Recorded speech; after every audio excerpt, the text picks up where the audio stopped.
Aloha to everyone. We welcome you all to another episode of the Polynesian Eyes podcast. He has finally returned from his world travels, but we have Mr. Atearoa with us today. Masi, how's it going? And what's up in your neck of the woods? No, it's good. It's a beautiful day here in Marurewa, South Auckland. Beautiful day here in New Zealand.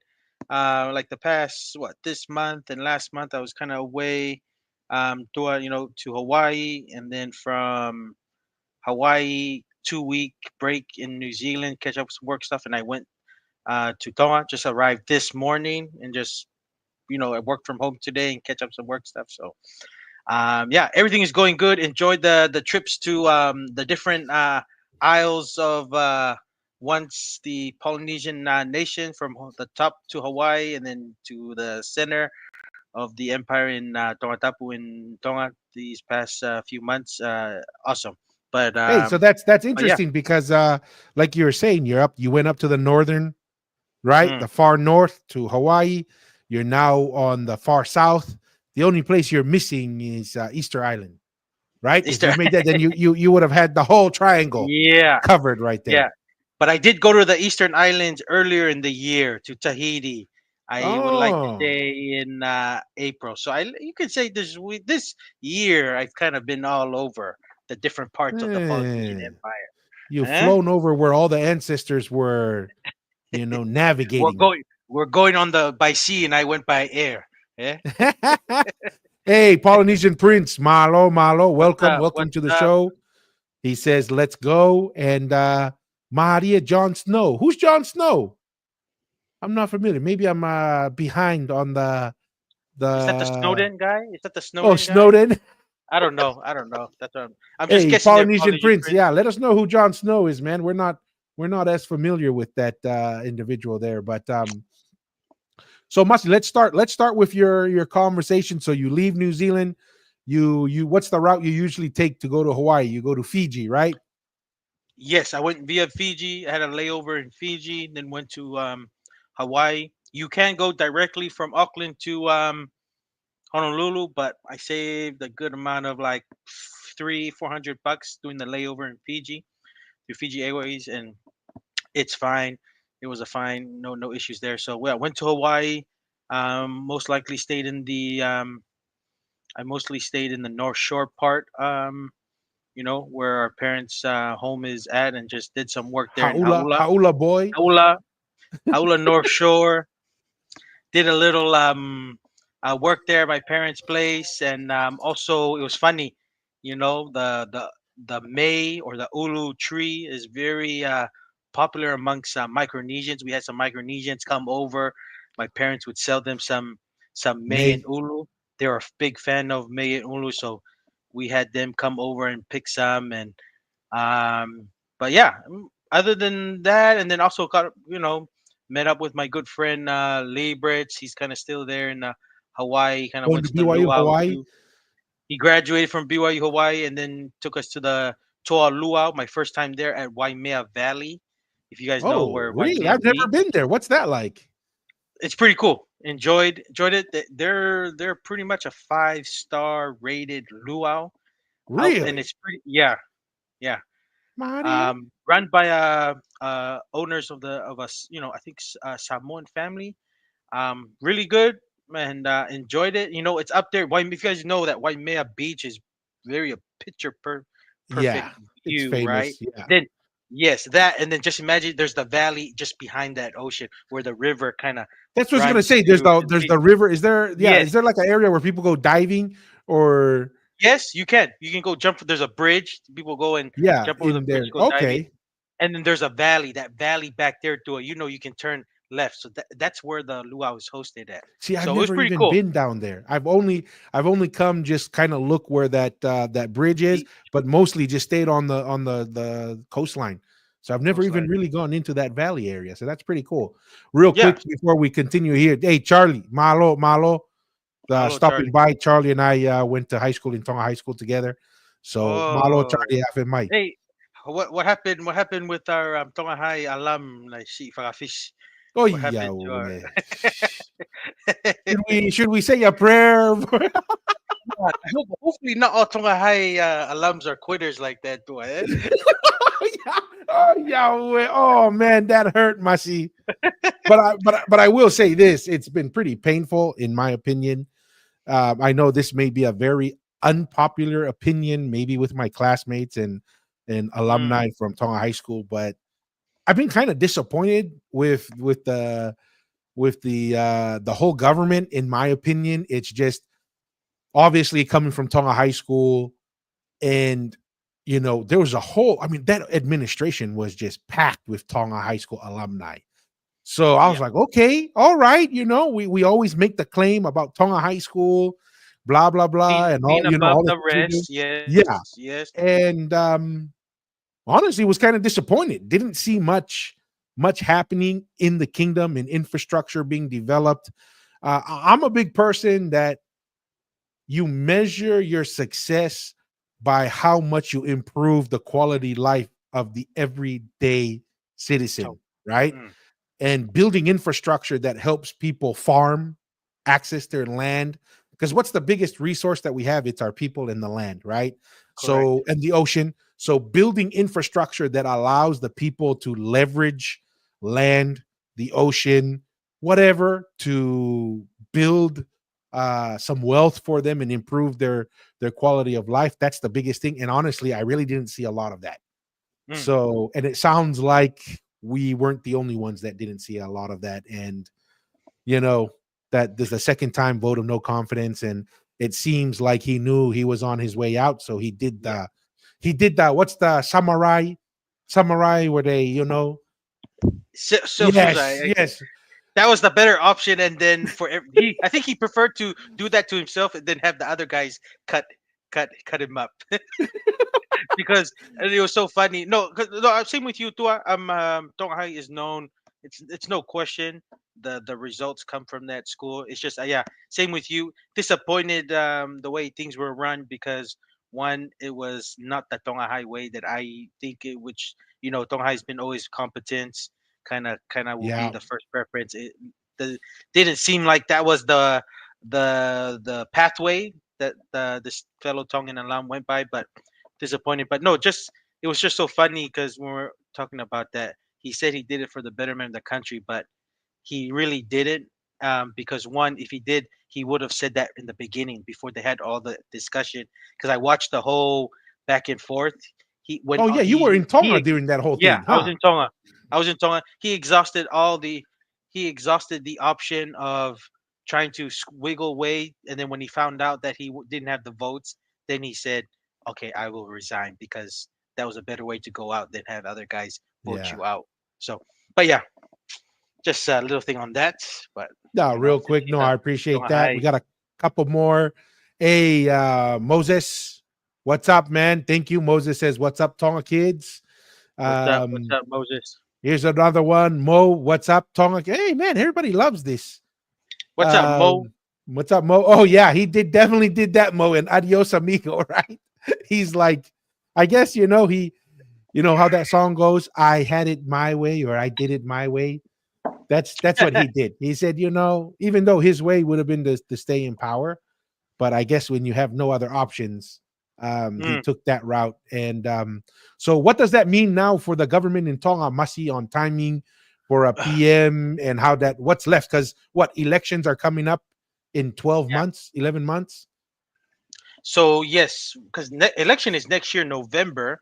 So right now, the 20 Christmas Eve, Tonga's time, we will know who will be the next prime minister, and then there'll be election next year in November. Mm. So yeah, but the guy who who quit Fagafishi is Sovaleni. He will still represent, like he'll still His be an district or MP whatever. till to the end. Yes, but yeah, so we'll have a new PM then. It's pretty crazy. I didn't think these new guy, the second vote of no confidence would mean anything. I thought it was gonna be the Just a same result. political Yes, humiliation. political thing, but looks like things. It wasn't just this group. From what I understand, there was quite a few people outside of the legislative assembly. Like they're talking So about the monarchy. and Yeah. other people that were like really dissatisfied with how What the Sovaleni ran the situation government. was. Yeah. Yeah, So basically, it was like Syria, right? I mean, nobody expected Syria, and all of a sudden, out of the collapse. blue, Syria collapsed. Yeah. So kind of, I kept seeing the stuff on social media, like, oh my Mm, gosh, big waves, big blah mm, blah blah out mm. of Tonga. Like, I was watching shoot, I forgot his name. He does that him. There's two guys at FM 88.6 or whatever. They do a podcast, and they were talking about people were messaging them, what are we gonna do? What does that mean for us? And Yeah, I'm yeah. like, dude, what are you talking about? You act like if there's no PM, like the sky's gonna fall. I I mean, know. I so know. I think it's kind of, I mean, to me, if that's true, that just goes to show that too many people think the government is what provides them Faofa, future. yeah, yeah, To me, if that's true, that there are many people who are freaking out. What does that mean for me? And blah blah blah. It's like, you know what that means for you? Go to your job, go to Uta, go to yep, the ocean. Nothing, yep. nothing changes for you. Correct. Because a person, the citizen should not be so dependent on the government Hmm. that all of a sudden, one change in a position, all of a sudden people feel unsafe. That to me is a problem. Yeah, see, like right here, like what Mo says, yeah, means go to Uta, go work, go do something. Yeah. Nothing changes, you know. So what was it like in Hawaii? Masi kind of any? So you went to the Waimea, Yeah, anything else? You meet luau. up with Yeah. any classmates?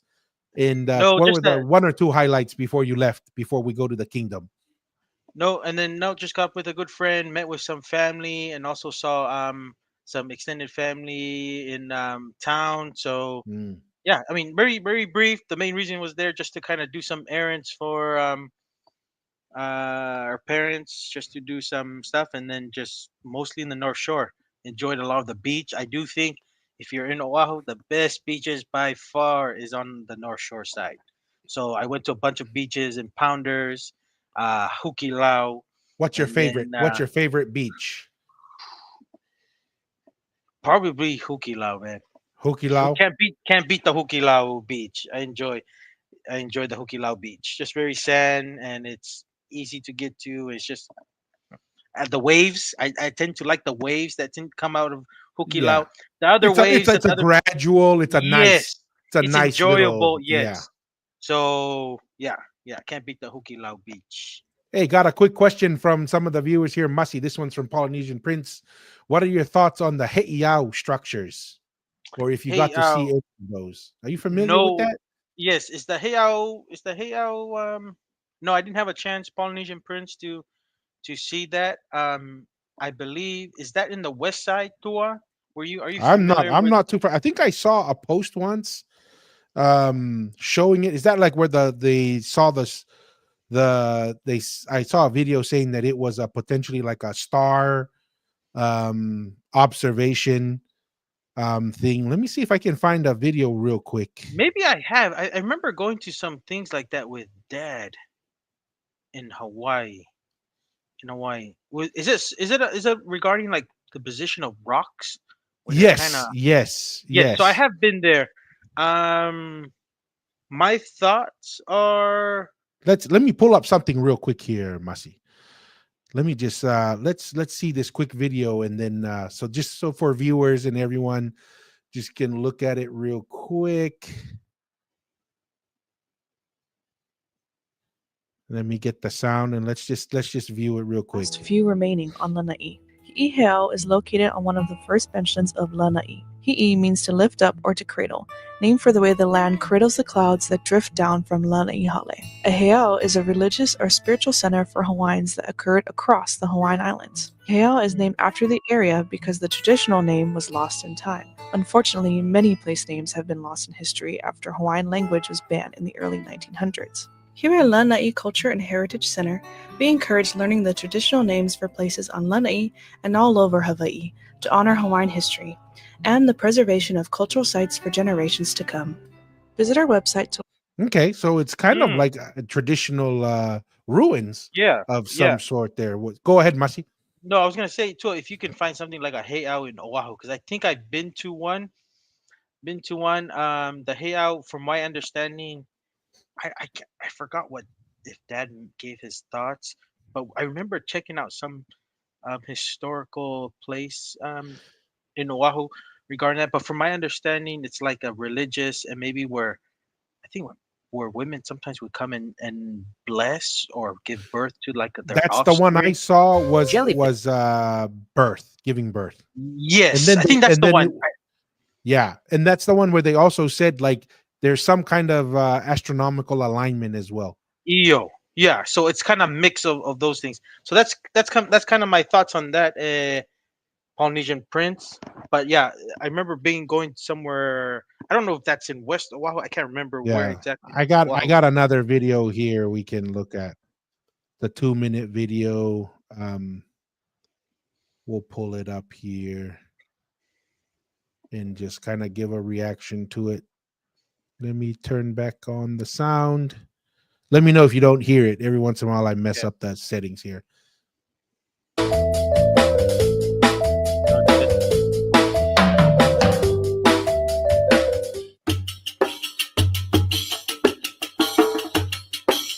Pu'u o Mahuka Heiau. There's nothing like the serene vibe you experience here on the bluffs.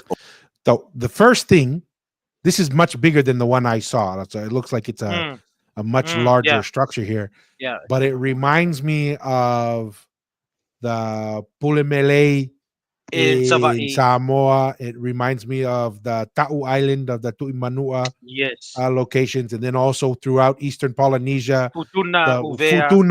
Yes, it's the stacking of these Tahiti, coral what rocks. Is it? What are the Tapu Tapu Atea in Tahiti and stuff. So, okay, very interesting. Overlooking Waimea Bay. It's an ancient Hawaiian temple that dates to the 17th century and a fantastic opportunity to look through a window into Hawaiian history. See, I was looking, the last one I saw was like a big rock like this. Yes, more like that. Yes. Yeah. That's what I remember seeing. Its name translates to Hill of Escape, and it certainly is that. This is our last night here on the island, and we're spending it doing a picnic at the temple up above Pupukia. And we're here at sunset, and almost on cue when we set the picnic up, the sun burst out for magic hour, and it is spectacular up here. It's so peaceful, and you've got views of up and down the North Shore, Kaina Point, and Waimea Bay. This heiau was one of the largest on the island, and with a clear line of sight to the signal fires on Kauai, a strategic access for communication between the islands for the high priests, known as kahunas. Pu'u o Mahuka ended up being used as a temple of war. And when Kamehameha conquered Oahu in 1795, it's thought by some to have become a site for human sacrifice. Legend has it that spirits abound here, and these gifts have been placed for those from the beyond believed to inhabit these grounds.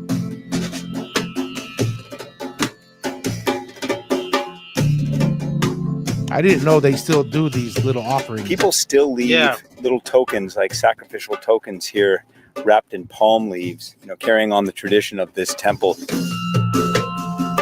Hawaiian royalty was known as ali'i. They searched for fertile lands and strategic positions to establish centers of control. And the rich soil and plentiful water source of the Waimea Valley were the perfect location to build a heiau of this size. The stone walls were constructed of basalt and pumice, and today mark the outline of a structure that had walls as high as 6 feet. There would have been several thatch-roofed structures within these walls, and this altar used for ritual sacrifice. That seems to be very similar to the Pulemele mound, where they thought, it was a sacrifice, and they thought they would find people buried there, but they never did. They found a post where people where probably lived. This seems to be maybe a Ho'eki lived on and then eventually became this sacred thing. Yeah, I agree. There's really nowhere on earth to compare to this mystical 2-acre state park at the magic hour. Add to that our picnic from the food trucks down below at Shark's Tooth Cove, And it's just about as close to perfect as an evening can get. Hawaii is a beautiful place, though. Yeah. I mean, that's Hawaii is just probably the best weather in the world year round. Hard to beat. Mm. Uh, you know, Waves. water, Yeah. mountains, rivers, valley. I mean, it's a beautiful place for sure. Mm. So hey, Malo Mo for asking that question. I've heard of Oh, it I think it here was and there. I think was it Is Polynesian it Prince? Polynesian I think Prince? Oh, yeah, Polynesian Polynesian Prince, Prince. Malo. But yeah, so tell me what happened. That anything else in Hawaii must you want to talk about, and then where did you No, go that was from about there? that was about it. And then came back to New Zealand about 2 weeks, did some work stuff, and then went off to the Kingdom. Spent about 11 days there. Just got back this morning. It was great. Mostly stayed in Mua, in Talashiu, and Hoi area, and then yeah, just kind of went walked around, met kind of talked to some old people that kind of remembered us, and back in the days, and caught up with them, and also met some new people.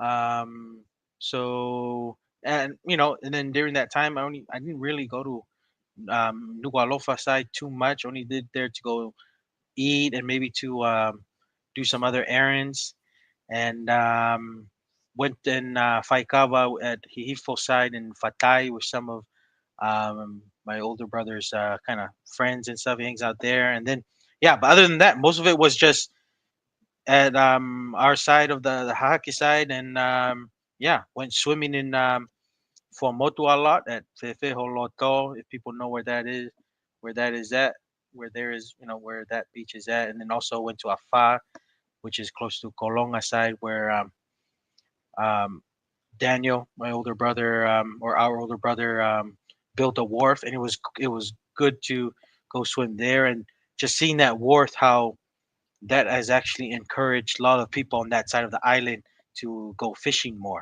Yeah, see, and kind of going. That's how you have an impact on people's daily Mm, lives, right? mm, Like because if you don't have that, it seems like something small, but it has a huge impact, right? y- Because now getting your fishing equipment in and out, your catches in and out, right? Being able to yeah, come, whether it's low tide or high tide, being able to get on and off, it has a direct impact. It encourages people to be oh, more yes, industrious, to yes, create economic transactions and value.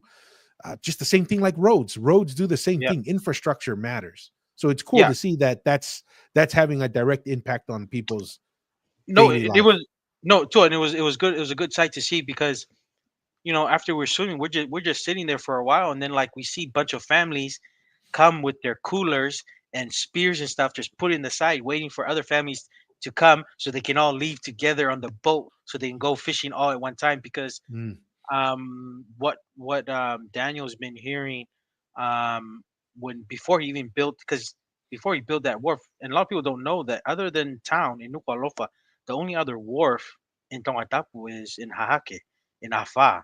And before they had the wharf, many people kind of didn't really go fishing because it was just very hard to get on the boats and then wait for the certain amount of the tide to tides. high tide to come up, and then just going, and then like coming back, it was just very difficult. So many of the people who are skilled in fishing were just going to Uta, and then that was kind of Yeah, like that the was just the window thing. the window of fishing is limited to when the seas and the tide Yes, favorability.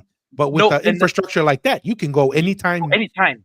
Yeah, Anytime. It's all about having everyone just having enough money to get enough gasoline, so you can go. The deeper you go, the better fish you can get, and not using the whole day. Because now, the like what you were saying to, now that there's a wharf there, people are encouraged to fish, and then because of that, they're eating a lot healthier foods. So because a lot of the guys would go and work in Uta, they would sell their produce from to go Uta, they buy get the money, chicken and they would meat. go Yeah, buy and import food, right, and to feed their family. But now they have their Uta, their starch, then they can go fish all within the same day and still provide for their family, and it's not too much stress on their, you know, on their kind of whole well-being. So it was pretty. It was a good sight to see, and also that Eweki, it made it easier for people to travel. There's about 150 people who live in Eweki. They will come back and forth. So and that we went like on a what Wednesday, and that place was kind of Packed. packed, filling out with people. So that was a great sight to see, and it was good to hear Daniel the reason why he built that, and it's pretty remarkable that the only wharf in Tongatapu is in Hahake in Afa, out of all And that's kind places. of a sad thing to say, right? Because It is. imagine throughout the entire island, imagine if every 8 to 10 miles, or There's even a 20 wharf. miles, there's a Yeah, wharf. Like, and yeah, that has a huge, and even that, let's say just two on Hahake, two on mm, Halariku side, a yeah, couple in Hihifo. Yeah, we're talking like maybe what, 8 wharfs, maybe, and then that's it. Like, that yeah. has a huge impact.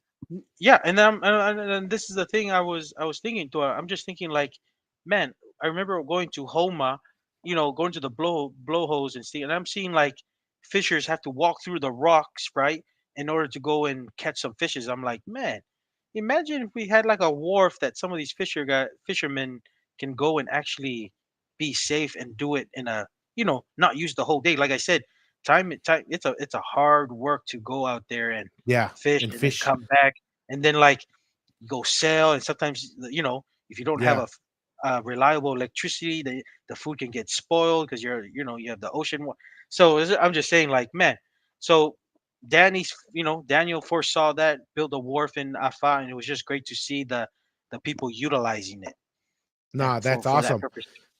Here's another comment. It reminds me of some of the pictures you sent, Masi. Mo says Alaki used to be the point where my grandfather went out from, and you walked, as you said, you were walking. You Yeah, made it to Alaki, to Captain Cook's Point. I wonder how far away is. He says it's called Tolopona. I don't know. Is that close to Captain Cook's Landing? Mo, give us a yeah, heads up on that. But Masi, tell us about, start from Alaki and walk yes. back towards Talashiw, and what was that like? What you So saw? so when I yes, so when I went to Alaki, I have this to say. So growing up in Tonga for many years, used love the public bathrooms, the cleanest and working public bathroom I ever been in all of Tonga Tapu was in Alaki at the Hakeanga of Captain Cook, where Captain Cook first kind of came to Tonga Tapu to meet with Mari his kupao. Alaki. Because it was funny. Because I walked from Talasiu all the way to actually worked from Talasiu. I walked all over Hoi first, and then I went to Alaki, and I went to the public bathroom where Captain Cook's has the monument stuff where he kind of first met the Tuitonga, and then I kind of sat there, and we all know we don't really trust Tonga the public bathroom. We don't trust it like if it's gonna have running water or if it's gonna be enough toilet paper. So a lot of people just got just be really patient and just really handle and just hold it till you get home or whatever. But then I went and looked the public bathroom. It was nice, clean. There was the water was running 24/7, and like it and it was good to see because I've heard, especially like Laki, Tatagmotonga, La Paja, their water. Because back when I was growing up, the water was only it wasn't 24/7. But what I hear now Yeah. is 24/7. But it was good to see that, like, true, because I saw the water was running, and then I saw toilet paper, 2 rolls of toilet paper there. It was nice and Oh, clean. dang. They had Nice. hand soap to wash. I was like, money. Alaki's got it right. And I was telling my older brother, it's like, dude, whoever They're is doing at it the right in Alaki, Alaki. yeah, whoever's at the Alaki running that office, that needs to be duplicated all over Tongatapu, or whoever's there in Alaki, that should be the CEO or the boss for in charge of the public bathrooms. But Can we get a shout out to the team in charge of Alaki, Captain yes, Cook's Landing, please? yes, because I Dang, mean, Maria. we all have stories of like going to public bathroom. You don't have enough toilet paper, the water's not running, and then you figure out yourself how you're gonna finish up your business. So that was good to see. So my first time to kind of like this is like, dude, this was really good. So I enjoyed Alaki, um just kind of walking around there, and I know we had some relative. I think Alacoca Tua was kind of married to somebody there, and she kind of lived Mhm. there, grandma's sister. So just kind of met some people there. It was good, and then went to Tatagmotonga. Tatagmotonga is probably where I had most of my interactions and spent a lot of the time there because we stayed there most of the time when we grew up, and met some old families, kind of people. And it was good, man. People were selling all over Hake, all different kind of crops, corn, watermelon, That's pineapples, awesome. kumala, and the different types of kumala, limu, the seaweed. I also saw shellfish. So things were economics wise. People were selling and doing their best way to kind of provide and stuff. So I kind of met a lot of That's a different good people. sign. Yes, and went in Faikava at the Kalapu Kolokakala. That was really really good, to be there and just seeing some of them, still, they still recognize that that part of area is the, Hatagalawa, Kere Kere Eiki, or Hmm. Hatagalawa. And just it was good. It was good just to see that now Puke Pe Talafunwa in that area and stuff. So, went met some guys there. Met a guy, Tua. He's a Mua Saint. He said he remembers playing with you. So we had a More good catch up. Saints. Mua Saints, was it Otulau Fiefia? That's his name. And A lot we of had a good memories. A lot of discussion. Yeah, memories. gave us some good updates that the under 17 team, this past year took champs in league, the Mua Marie. Saints. So he's part of the coaching team there, and was kind of filling me and my older brother, just about that. And things are going well in Tatamotonga. Went to La Paja. La Paja is really good. Like I said, the water is running 24/7. But when I did go to the Langi Pai Pai Oterea, and Namuala, at the back. I went to their public bathroom. It wasn't as good as Alaki because the water wasn't running. So so I was like, oh, Alaki one is still better. La Paja was no water because I always just check things here and there. The water wasn't running and stuff. So I was like, oh man. So I just kind of walked around there. I learned like some new thoughts here. I didn't know that there was a mound opposite from Namuala and Pai Pai Terea, um, apparently where the first Tuihatejo was buried. So, those who are Okay. familiar, I think Tuihatejo is more of the Haatejo, Haatejo estate area. So I didn't know that the first Tuihatejo was buried there also. There's a mount opposite from that, and there's like a tree on top where I was kind of just sitting there, just kind of looking for Moko. And but yeah, went from there. Also met up with some family that lives in Lakfue Mm. area, and kind of had ice cream and stuff there, and then kind of walked to Talasiu, also went with my nephew to check out the Talasiu Langi Malmalwaa, was where a lot of our ancestors are buried at. And then yeah, That's cool. it's still there. It's a lot. You can tell some of our family members have cleaned it up because it's the weeds and stuff have pushed back. So now there's a lot more space. There's a lot more room, and the Langi area. So yeah, and then yeah, made it back to Hoi. Enjoyed meeting with the people of Hoi, and also just learning some history of Hoi too. Like there's some popular places of the connections of the ancestors that would come to Hoi and Talasiu. Like there's the what Pulupulu, or Tamure, which is a popular vai there in Hoi. Mm. That's a strong connection to East Polynesia, and particularly the Tahitian Islands, because that's that's, I guess, they would come, and they would have a lot of kids with the Aiki in that area with Tonga, and especially I think, and it could have been maybe during the time of the Ignacio or Polo Polo, when the whole kind of empire would come and congregate, and that's kind of where they would, because Tamule, from what I understand, is a Tahitian dance, Mm. uh, type of dance. So, when kind of explore around in Hawaii, because we have some relatives there, and just kind of that's where I kind of did most of my spending time, because Lolotava, which is our family land, is really kind of at the tail end of Talasiu, literally right across, and the end of Talasiu is Hawaii. So, got to meet and catch up with the locals there. The kids love the kids do a lot of their selling of their products kind of right in front of the home there. So kind of got to know the Hoy kids kind of filled me in, and the Hoy kids, man, they All were the working. news, the current news, what Yeah, the yeah, and comings then and goings. yeah, because they sit there from like 9 in the morning to like 4 in the afternoon because school is out.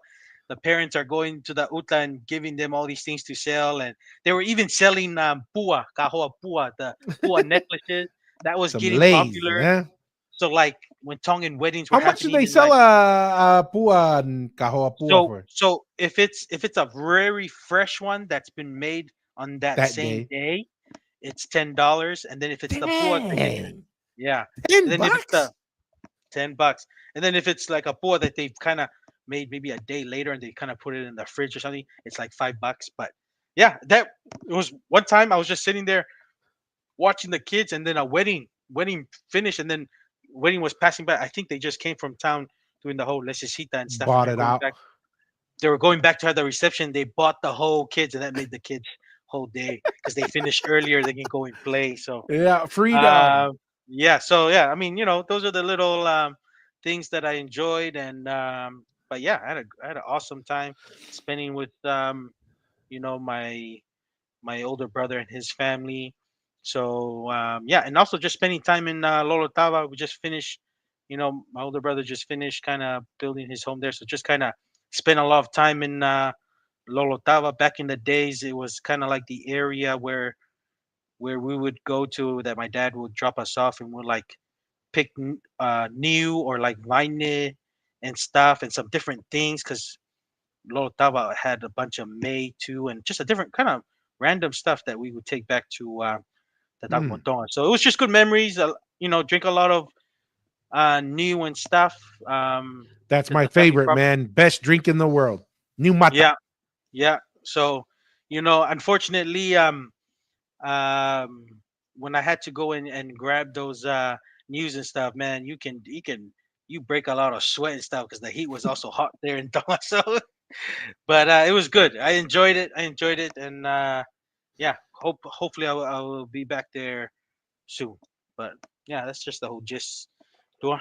Okay, no, that's awesome. No, that was a great trip. I lived vicariously through you, through all the videos and the pictures.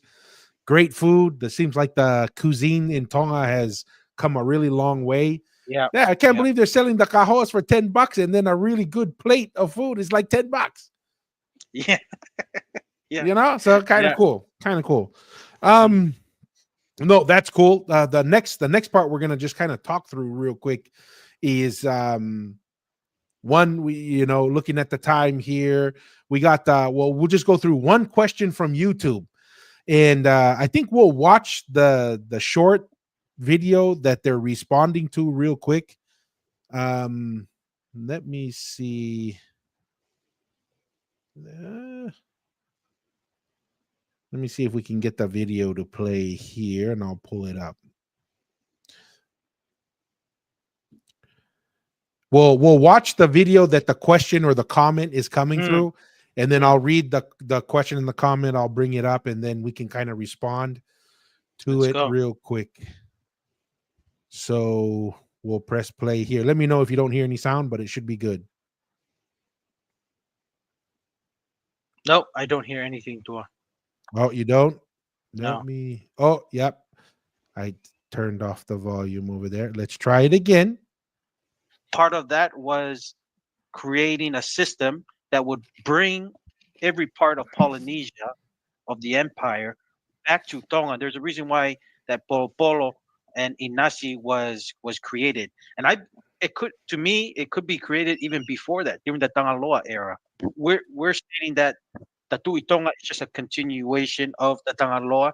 Tangaloa probably initiated that practice way before, and there's a reason why. A lot of the women from the outer empire came and have kids with the Tangaloa, Tuitonga. Then when they came back from the Polo Polo and stuff, they went back, disseminated back to their islands, and they still maintained that relationship. And because if they had a child from the Mm-hmm. Tangaloa, being the first people from Vaihi, the Americas, to Tonga, it gave them rank, it gave them status. And then they were in control in their island, but they always referenced their authority back to Tangaloa or Tuitonga. And that's how power was maintained. Not Yeah. always military. So that's the Hmm. video. And the comment looks like let me bring up the comment is I'll read. So it's a response to that video. Okay, gotcha.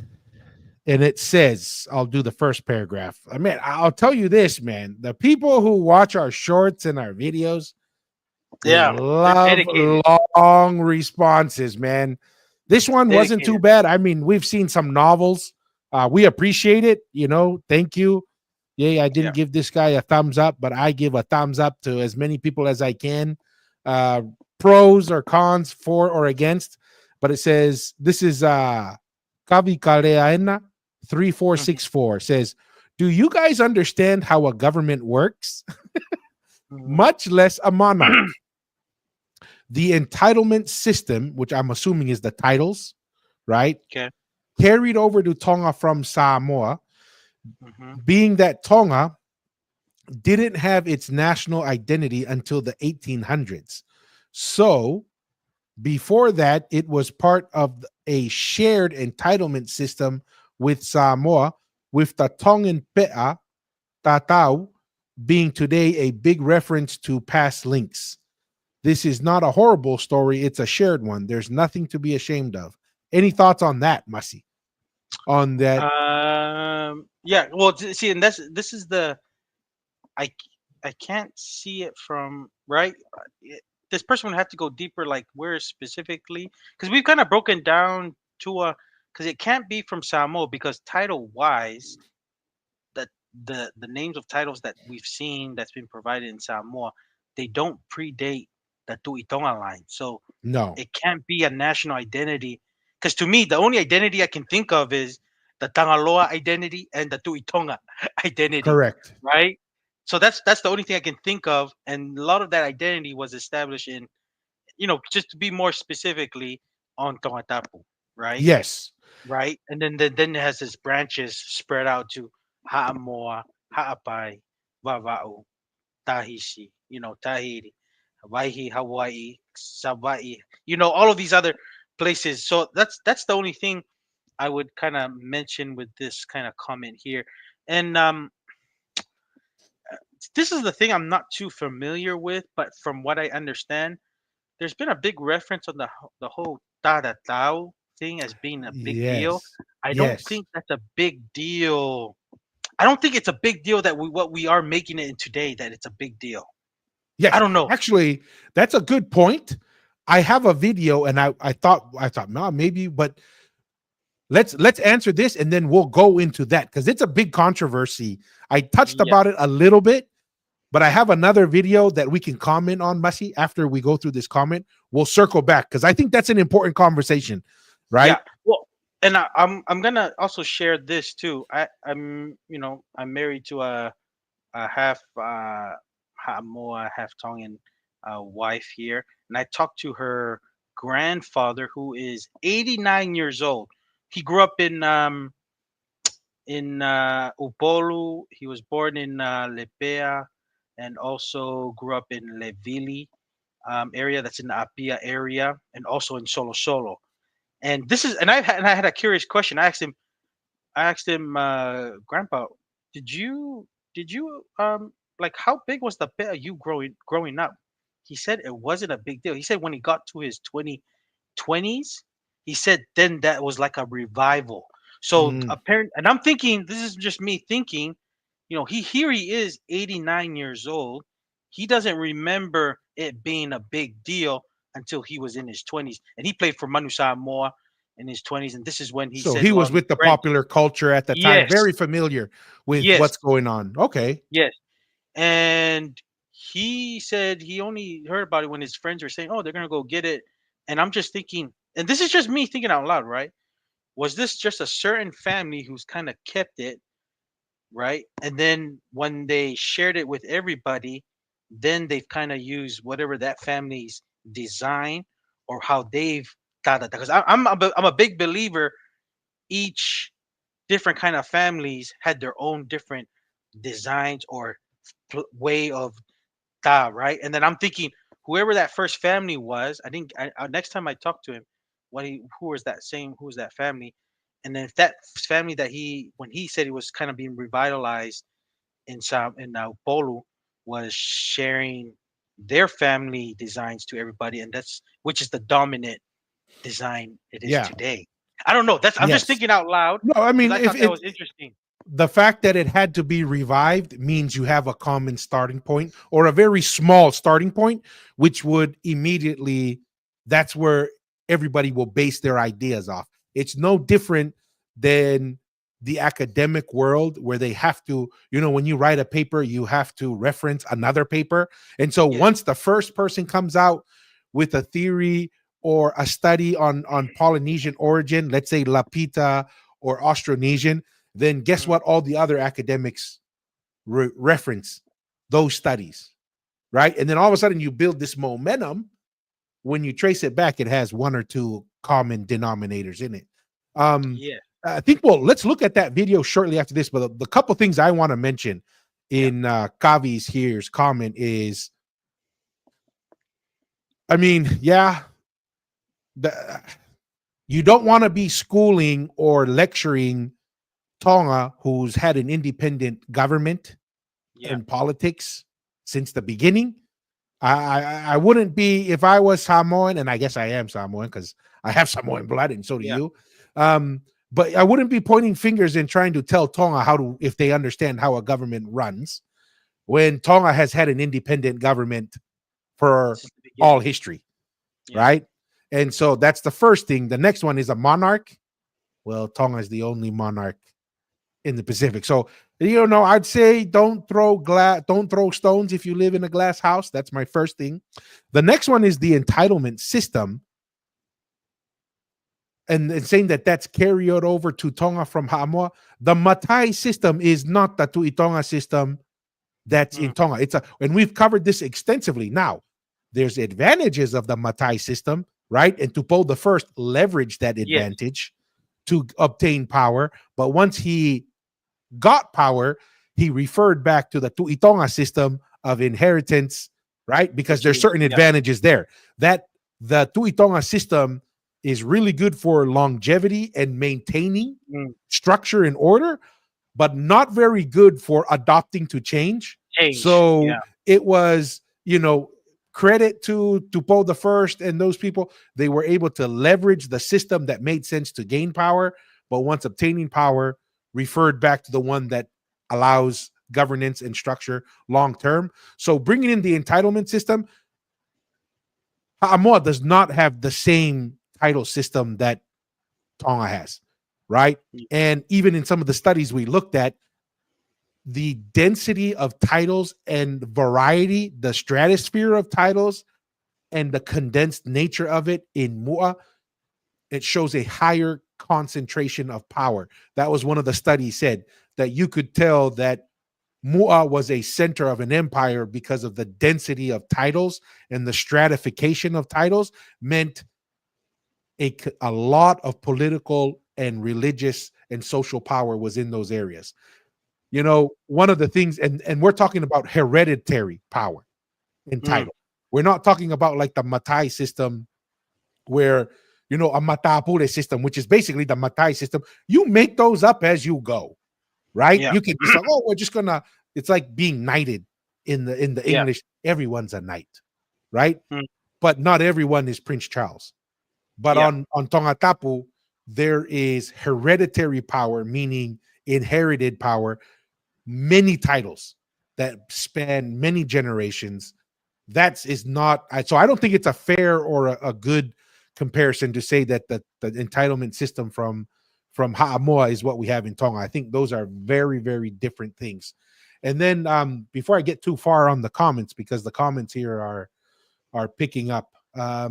Let me see here. No, no, and Oli, just to go ahead, just to Masi. add on to it, no, just to add on, the reason why Tongatapu system was not followed, and that's why Tupo the first referred back to the old Tui Hadagalawa and the Tui Tonga way of bestowing power, because even until now, right, that has caused delay when you have to elect, because it was the Tui Polu way of doing things, because they had a large, we're talking about thousands of their family relationships from Upolu came and settled in the Hihifo side in Tongatapu. They did things like the Matai system of electing. But Tupolo the first, Yes. once he had power, like you mentioned, Tua, he referred back because the longevity. Because if he didn't go back, Tonga would have the same.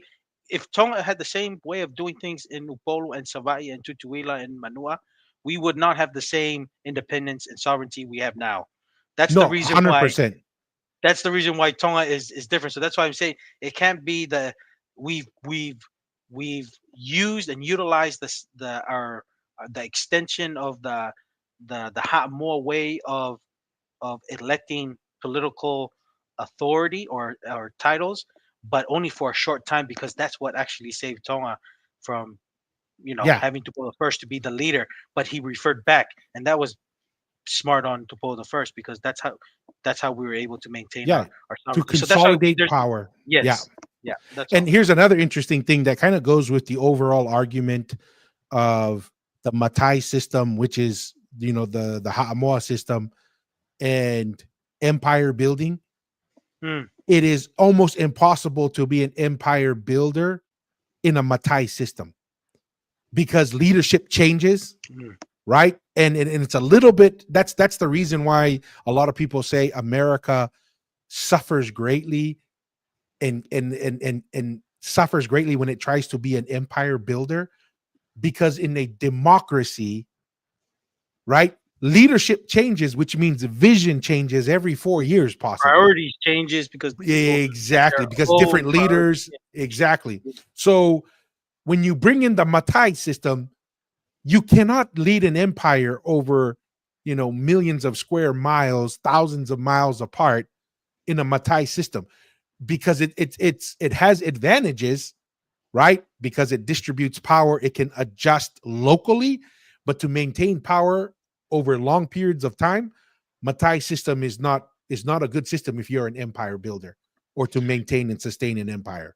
Yeah. Just to add on to the most powerful Matai title in Upolu and Savai, and probably Tutuila too, Tui Manua, that's debatable, but the Maria Toa title is still vacant since the Tanu Maifili the second passed Yeah. away. Talk about 20, I think it's been 20 years. I can't remember, but it's been a very long time. And look, they haven't, the extended family hasn't agreed on who should hold See, that title. not enough See, stability. yeah, just imagine. Let's just say if Samoa was in chaos, right? And then that region, that their paramount chief Maria Toa, there's no person that's had that title. Just imagine trying to have a leader who you can follow, and the family hasn't still decided Well, on who's the and and paramount chief. and with You what know, you're saying, under that idea, if one of the more powerful Matai or chief's position is from the words of the Tuitonga, then this statement of the entitlement system comes from Tonga. If you're going to talk about how the structuring of titles, um, yeah. So here's a couple comments here. Oh Yahweh, water bears. Oh Yahweh, loto mamaya water bears. Mashi Water that Bears, welcome follow back. Naro. Puri. Hey, Welcome back, water bears. now gi forward to vai ni kay maalahi bea vai ni Water Bears. Naro. Kay maalahi pia vai ni poto eh. Vai ni poto, moe kololahi vai Yeah. poto. Did you Vai have ni a is huge, taco? man. Did you have a taco in Vaini in remembrance of water bears? I only had tacos in Mua, but not vai ni. But hey, it's still the same. No kain nga pe. Yeah. Maro. Hey, Polynesian princess, what was it called when they would send their chiefs to spread around? It's called tokatufa. When Mm, the women would come have a child with the tuitonga or the tui or the tangaloa, right? And then that would be the yeah. chief and the leadership structure in the other islands. Yeah, and Um, I'll just kind of mention to it like the reference I said in Talasiu area where because I just learned this information where Lomu Eki is kind of where we kind of descend from, who was the older brother of Dedea. Is that Dedea Tua? yeah, yeah, Yeah, Dedea. He had a lot of connections with Eastern Polynesia. That's why that place is called Pulu Tamure. Pulu or Tamure. A lot of the Tahitians who come, they'll have kids with Lomu Eiki and stuff. and then their descendants will go back, and they were like Aki in Eastern Polynesia. So it's the same kind of thing. It was a tokatufa. Yeah, it was Yeah, the same kind of practice of that ancient system of Tangaloa started. 10-4. Let's we'll leave this window open. We'll come back to it, Masi. But let's Okay. let's let's pull on the string of the Tatao here. Let's watch this guy. There's This a guy, weird sec. this guy he has a pretty good following. He's a pretty good Okay. storyteller. But he's gonna weigh in. I mean, he has over 200,000 views on this one video, but this is Okay. kind of in the heat of the tattoo drama. Okay. Of you guys that are starting to actually defend something like this, saying that this is somehow cultural appreciation, that this is some kind of evolution of our culture. Oh my god, you guys! So you know what that is, the picture of in the background, right, Masi? That's the a Tongan The lady doing Tongan like a girl. Tongan malu or Yeah, something. Yeah. yeah, yeah. So this is kind of like I've seen this position by a lot of our brothers and sisters that Okay. he's going to share. We want to punch you in your face. Now, I've already explained what the malu is to our culture and why is it so important. That our malu is much more than a bunch of motifs slapped in a certain pattern. That it represents so much more. So let me get this down straight for all of you, okay? Tonga has never, ever had this type of tatau ever in their history. The malu is a sacred Samoan. So remember that. Hmm. Never ever, Hmm. never ever ever. Mhm. Apparently, okay, and we'll Mhm. see how never ever actually turns out. Mhm. One practice, not whatever the fuck this is. And I already gave my message to this unfortunate woman and this disgrace of a tufunga. But now my message, I turn to us as Samoans. This is what we are reaping because we have not sowed. We haven't put in the actual work into monitoring, into holding on to, withholding, gatekeeping these cultural icons of our heritage. We have completely failed as Samoans when it comes to holding back on who is able to get these tatau. We have been too lax on what we just give away. Too many chiefs who should have never been chiefs in the first place. Yeah, we Too agree many with that. Songai Mitsi Mm. who bear the What bells is that? who should have. Songhai Miti Mm-hmm. is another way of it's the male. So malu specifically for women. Songhai That's Miti the pea. specifically for men. Yes, and pea is just a general term of just a tatatao, just a this Oh, so tattoo. the So that's okay. the difference. So it's gender specific with that name. Songhai Miki and the malu. Mhm. Okay. Pea is just a So that's general the right tattoo. name. Pea is just like tatatao. Iyo. Okay. Yeah. Never ever gotten in the first place. Too many women with the malu who should have never gone under the owl. Too many tufunga who forsake the weight of our culture for the weight of their wallet. This is what we get.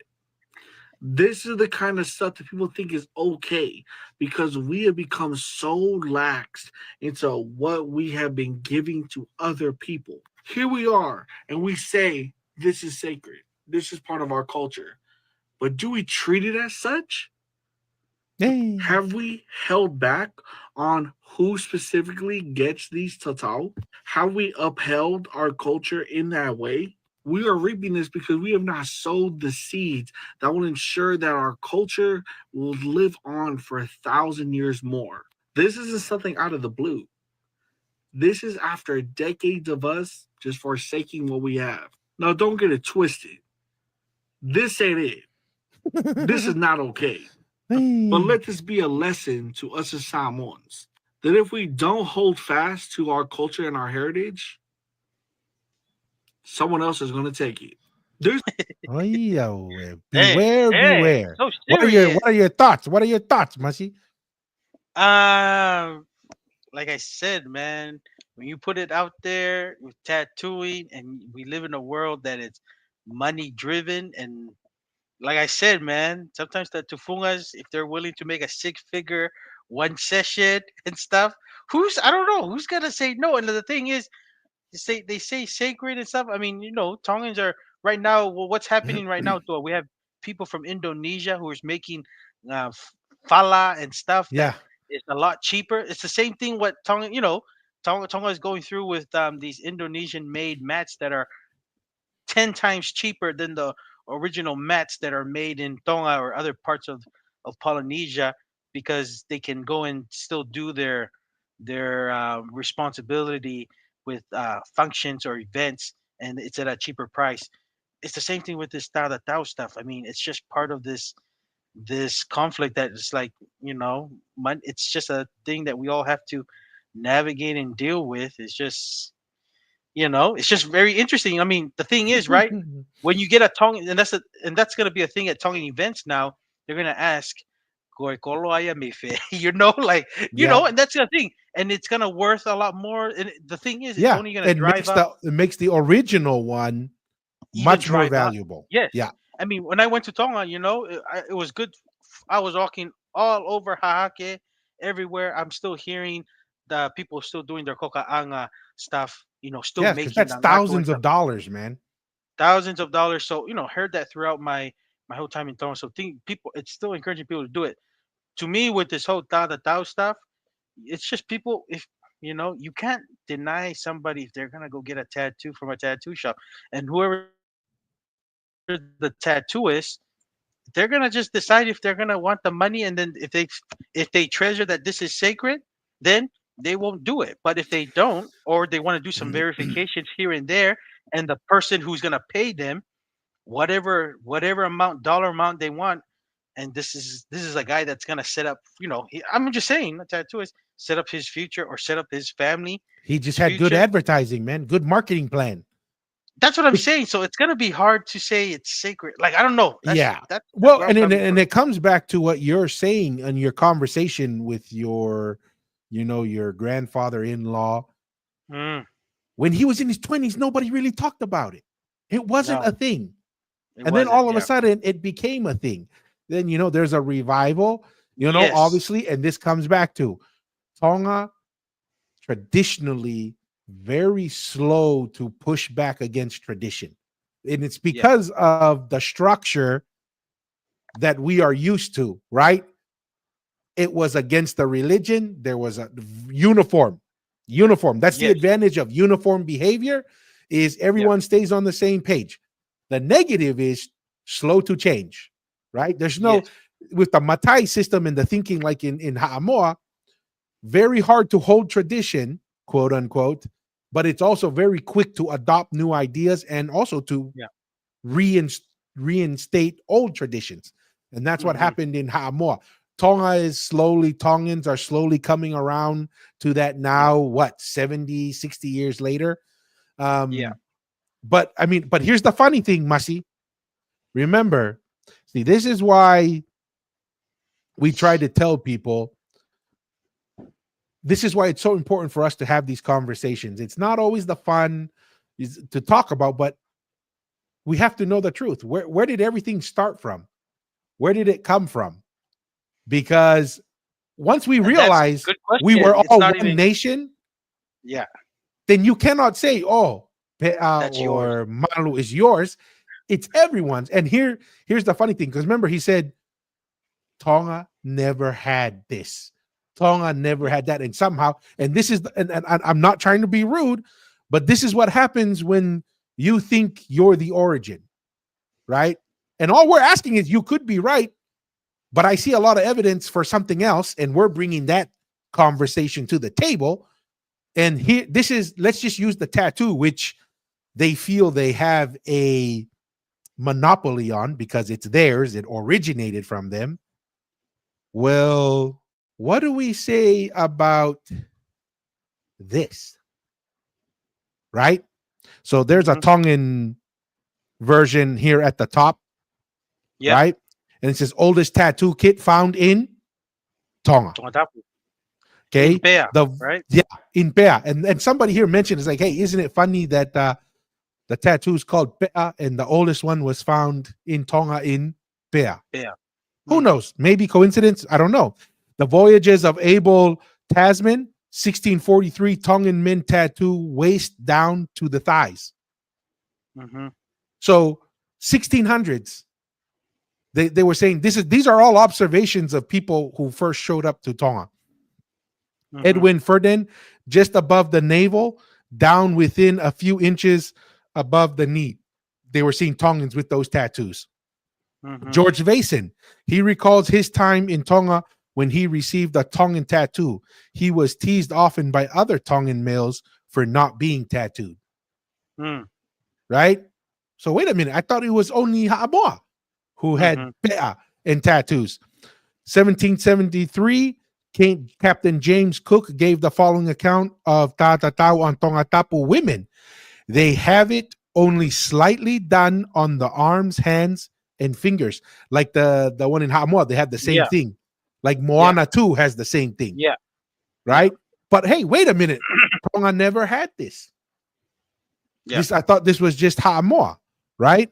William Mariner, Tonga Islands. The parts tattooed are from within 2 inches of the knees up to about 3 inches above the umbilicus. I'm assuming the belly button. There Yeah. are certain patterns or forms of the tatau, right? 1830, Admiral William Waldegrave observed in Vava'u women with tatatau on the legs and feet in a very pretty manner within small stars, like the malu, Yep. Yep.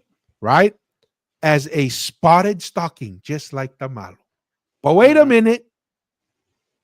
It was only in Samoa or Ha'amoa. Mm. See, this is why you got to be careful, and this is why we're asking these questions. These questions are important to ask, right? So here's the difference in the design and the styles. So, I mean, this is why it's important to have these conversations and to realize we were one nation. Yep. We shared a lot of things, and from what I understand, the malu was primarily for daughters of high chiefs. And guess where they usually got married if you were a daughter of a high enough chief? You typically went to Tonga and got married. Yeah. So this is, we need to, like we brought this up in some of the comment in some of our videos. We need to stop thinking about Samoa Section. as a Yeah. nation, Tonga as a nation, Hawaii as a nation, separate nations. We were one nation. We had the same religion. And this is why we say it. We had the same religion. We had the same astronomical knowledge, scientific Yeah. knowledge. We had the same political system under the Tuitonga and Tanga law, the same language, right? The same culture. Yeah. This is exactly this is the thing that blew Captain Cook's mind. He said, he even used the word nation. What is this nation? Because he said everywhere he went, they spoke the same language. He goes, what is this nation that found all these little islands all throughout the biggest ocean in the world? Mm. But yeah, I mean, I think to me, when you make comments and positions of, oh, this is ours, this is yours, and you primarily base because some people said, oh, we are the center, we are the origin of all things. I don't know. To me, it's just kind of silly. What makes more sense? Unified nation with a capital on Tongatapu. Yeah. 100% Any agree. additional thoughts? No, and just to add on to your thoughts on Talatau, that it was a Polynesian thing, because the oldest tattooing kit is found on Tongatapu. They haven't found a tattooing kit as of yet to be older than the one found. Yeah. And not even tattooing kit. I think it's the oldest in the world. Tua? Yeah, in the world. That's the crazier thing. So, just it's a Polynesian thing. We tattoo. The word tattoo is from tatau. It's the same. That's the origin. We're all the same people, but it's gonna take some time to. People are just thinking as that we were like separate little nations that didn't travel between each island often enough, that we kind of just did our own thing, just had interactions here and there. But it was much more deeper than that. Yeah. No, 100%. So we'll return. I'm glad you brought up the tattoo thing because then we can touch that a little bit. Yeah. Let's come back and read the rest of let me see here. Oh, I got to bring it back to the stage. That's why. So this is the second paragraph of the same comment. Want me to read the second Yeah, paragraph? go ahead and read it, Masi. All right. So anyone can say they're king or queen of Harlem. A government isn't formed by some guy saying he's president. It's the founding system of political support from other noble or influential bodies that create a king title. The first Tuitonga had bloodline links to houses in Samoa, which backed him, and the Tuitonga participated in Samoan entitlement and gained influence over time through what was seen as legal campaigns, be it in battle or politics. It was sanctioned by both bodies in Western Samoa and Eastern Samoa. All Samoans today can and have been given that right in the past, able to acquire title for the family because they are born with a birth title Samoa. This, though, is not true in Tonga. Only the bloodline link can acquire title. Other Tongans without the link are commoners for life, which is why democracy movements have spread in the island nation. What's your thoughts on that, Dua? Okay. Overall? Okay. We'll start with this. This is when you bring a Samoan or Ha'amoa perspective of politics and power into the Tongan system, which is not how it happens. In the Ha'amoa perspective, and we've discussed this in the past, right, Masi? Yeah. Political power can go through the female. Yes.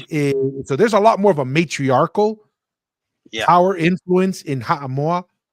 In Tonga, that is not the case. It's In a a different social role. or familial, yes. But in political and government just power, running. Yeah. not even. And how do we know this? Only the females come from Ha'amoa and the outer islands. The male, the heir, always has to be from Tonga, from Tonga Tapu, Yeah. a male heir, from father to son, father to son, father to son. Because that's how your Right? title was passed on. Exactly. Yes. Even to the point that it seems silly, but this is how structured it is, how people were so fixed on the culture and the history that it has to go father to son, that when one Tuitonga didn't have children, they wanted to give it to his brother, and the brother said, no, that's not how our system works. The way our system works is it goes from father to son, not brother to brother. So what do the Falefa do? They Mhm. make a quote unquote tuitonga out of a piece of wood. Yeah. Have that piece of wood get married, declare that the brother of the previous tuitonga is the It's the son. son. Then mysteriously this wood tuitonga dies and they reinstall him. That is how important it is that the patriarchal line is maintained. That you will go through the silliness. From our perspective, silly, but when line of authority through the patriarchal line is so important, then this is not silly because now you can justify Yes. father to son, father to son. Yes. Right? And it was and treated. unfortunately, Yeah. Go ahead, Mas. No, I was going to say no. It was treated as such that even that wood or coconut had its own lung, just to And that's what I'm justify saying. that's how important. So this is, I think, the mistake that this viewer and listener is making is he or she is bringing the Ha'amoa perspective, injecting it into the Tongan structure, and then has a incorrect interpretation. Mm. And so that to me is a critical flaw in that thinking. And that is assuming that Tangaloa resided in Ha'amoa, and that's where Tangaloa is, which we kind of also dispute, right? We dispute that Yeah. is not the case. Yeah. And that is by all the ruins you saw when you were in Tonga, right? Walking around in La Paja, seeing all the pyramids and all of that. I think, I don't know. To me, this is a very weak position, and actually, everything that the accusations to me collapses and falls back on Ha'amoa being only tied to the royal line through matriarchal marriage and Mhm. having social influence, but never having political, right, power Yeah. or structure. Not only in Tonga, but even in Ha'amoa, because it would be Tongan based men or who have children with Ha'amoa that would Mhm. become the leaders to the Tokatufa. But yeah, that's my Correct. initial take on that. No, awesome point of view, and I'll just add on to, and this is the thing that person didn't understand. He said commoners are for life. No, there's been many commoners in Tonga today that have been given new Ho'eki names that are part of the noble.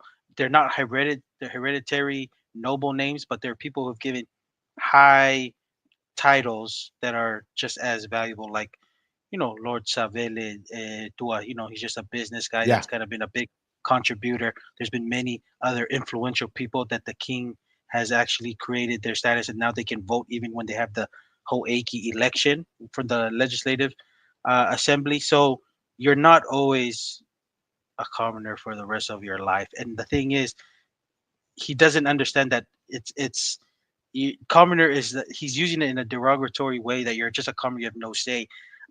A, a Tongan person has a role in within their own role of the village of supporting your Ho'eki or your noble in that area, because that also brings you prestige, because you can also be elevated within your own, let's just circles. say, family ties and circles through your noblemen.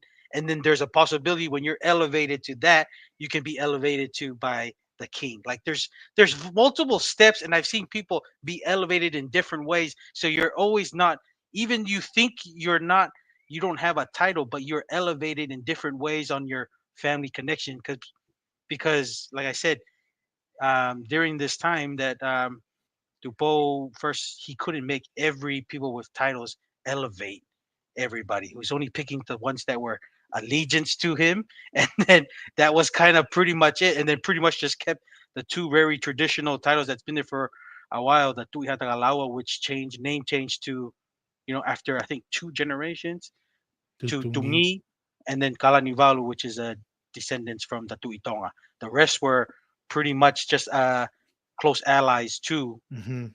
to both the first. But see, those are the little histories that I don't think our viewer knows. But we enjoy the viewers' participation and viewing, because these are the discussions that I think is very helpful for everyone Yeah. to understand. But that's all. Not 100% agreed with that. Looking at our time here, let's go to the next one. The next one on the program here is ABC. I want to say New Australia did a story um, about the Tongan monarchy, right? And I Yeah. think this is important because it gives some more insight. Kind of goes along with the questions and what we were discussing about the tattoos and stuff. So let's jump into that one here. Let's bring it up.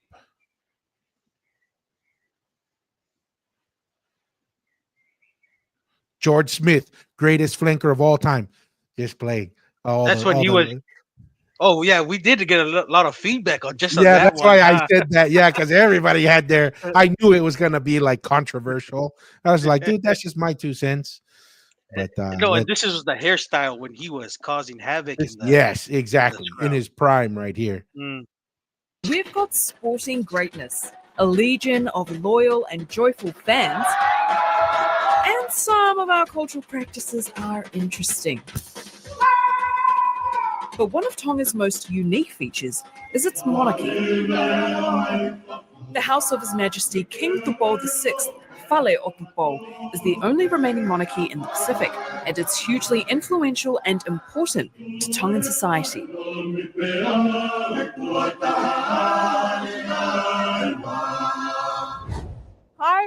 hello. That's Great where I to was. see Just you. Oh, earlier this hello, week. finally. I know. Every year, That's the public Robert bathroom Filo that didn't brings run the water tourists through to the properly. eastern side of Tongatapu. This sleepy village of Moa was once a seat of power in ancient Tonga. And here, you'll find these unique Look, you- pyramid-like structures. So You gonna you say know that something, big Masi? tree? Yes. Right So you here. know that We're big tree seeing the right there? Tuyatejo. That's where the Tuihatejo was buried. I had no idea until I went up there and just sat there and just like, because I was sitting under this tree. I was like, dude, is this a man-built mound? I didn't even know what I was on top. But then after talking to my older brother, who's very familiar in this area, because just for everyone to know, this is the whole burial of the ocean. There's the ocean there of the was it burial at the was it burying of the ocean water of 100 acres. That's all Yes. part of it. And I was like, and I was sitting over there. It's like, oh, I forgot to ask what was the first Tuihatejo's name that was buried there. But I was like, I wonder if whoever is from the Hatejo side that's kind of more familiar if they do have names. I don't know who was the first Hatejo, but I just thought that was interesting. Yeah. Here's an interesting thing now that you're bringing this up, right, Masi? So Mhm. we had that question, I think, from Polynesian Prince about what is it, the Hue um, mounds in or structures in Hawaii. Okay, Mhm. and we talked about the similarities of those structures throughout Ha'amoa, Tahiti, Wallis, Mhm. and Futuna Uvea. But you notice the difference between that and the structures on Tonga, Yeah. larger scale. This Yeah. building this is much more sophisticated and complicated than stacking stones, Yes. right? This For sure. shows a level of civil engineering, higher level of logistics, and he'll mention a little bit about the stones being moved. But that's not even the most impressive part. You know what's the most impressive part of this view?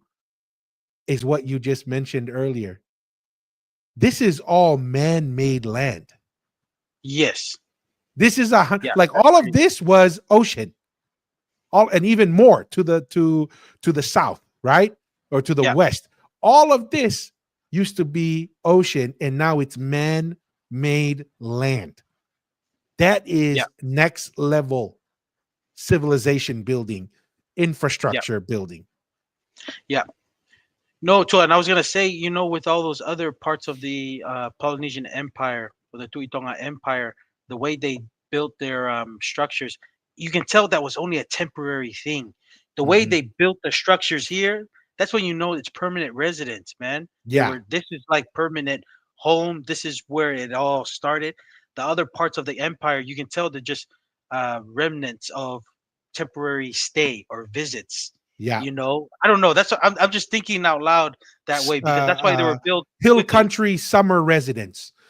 Eo, eo. It's like when people say, "Well, I want to go to my cottage for the holiday." You We're know? gonna go to the cabin by the lake, right? Yes. But this is long term, like you said, permanent residence. But those are a couple of things that stick out. That look at the difference in, and we're not even talking about the Ha'amonga, right? And we're not even talking about this level of civilization, man-made land lasting hundreds of years, and then building massive structures on top of that man-made land. I mean, Mhm. this is why it's guys. It's hard for me to think otherwise, man. This is pretty sophisticated stuff. Okay. Is known as langi. This one was built around the 16th century during the rule of Ldks himself as his burial mound. They tied these And rocks. I just sorry, I don't mean to pause this, but we did that. Look at that study, Masi, that Mhm. says that the Pai Pai Telea is possibly 300 to 400 years older, Mhm. right? That's So he's correct. saying 1600s. That's kind of like the generally accepted. This could be 13, 1200, Yeah. right? So this is New much data. much older, potentially with all the studies that they've been doing lately. Yeah. The side of double-hulled canoe, and then hundreds of men. They have the ropes pulling with the rolling logs. Oh, I see. Bringing them ashore. Just marvel the construction. Yes. You can close your eyes for a minute in there and see the people working really hard under the authority of Telea to construct such a monument. These langi are And just to as a reminder, where did the labor come to build that? Ha'amoa were known for Ha'amoa. Yeah. stone axing, right? Cutting Yeah. rocks. So it was the Ha'amoa brothers and sisters. Once again, we were the same nation. Yeah. The same. It was, think of this as not, if we get rid of the idea of nation and think of Ha'amoa as a village, and that village came and built it in the capital. That's the way you need to think about it. And why did he bring the people from Ha'amoa? Because the Tu'itonga had left Tonga for what, at least five generations, right? With Ka'ulufonua Fekai goes to Ha'amoa, and 5 generations later, they decide to come back to Tonga. And so they bring, obviously, after you spend 5 generations, the Tu'i Ha'atakalaua has much more influence on Tonga Tapu and in that area. Yeah. So you're going to bring the labor from Ha'amoa, and then to reestablish your dominance, you not only build this large residence, but then you build it on technically what's the Tu'i Ha'atakalaua's land. So Correct. just kind of things to keep in mind as we go through it for the viewers. Anything to add to that, Masi? No, 100% agree. physical reminders. Oh, let's pause right here. So here's the question. What are sources to look at to see building of a whole piece of land? So Polynesian Prince, we do visit it on a couple of scientific studies that we've done.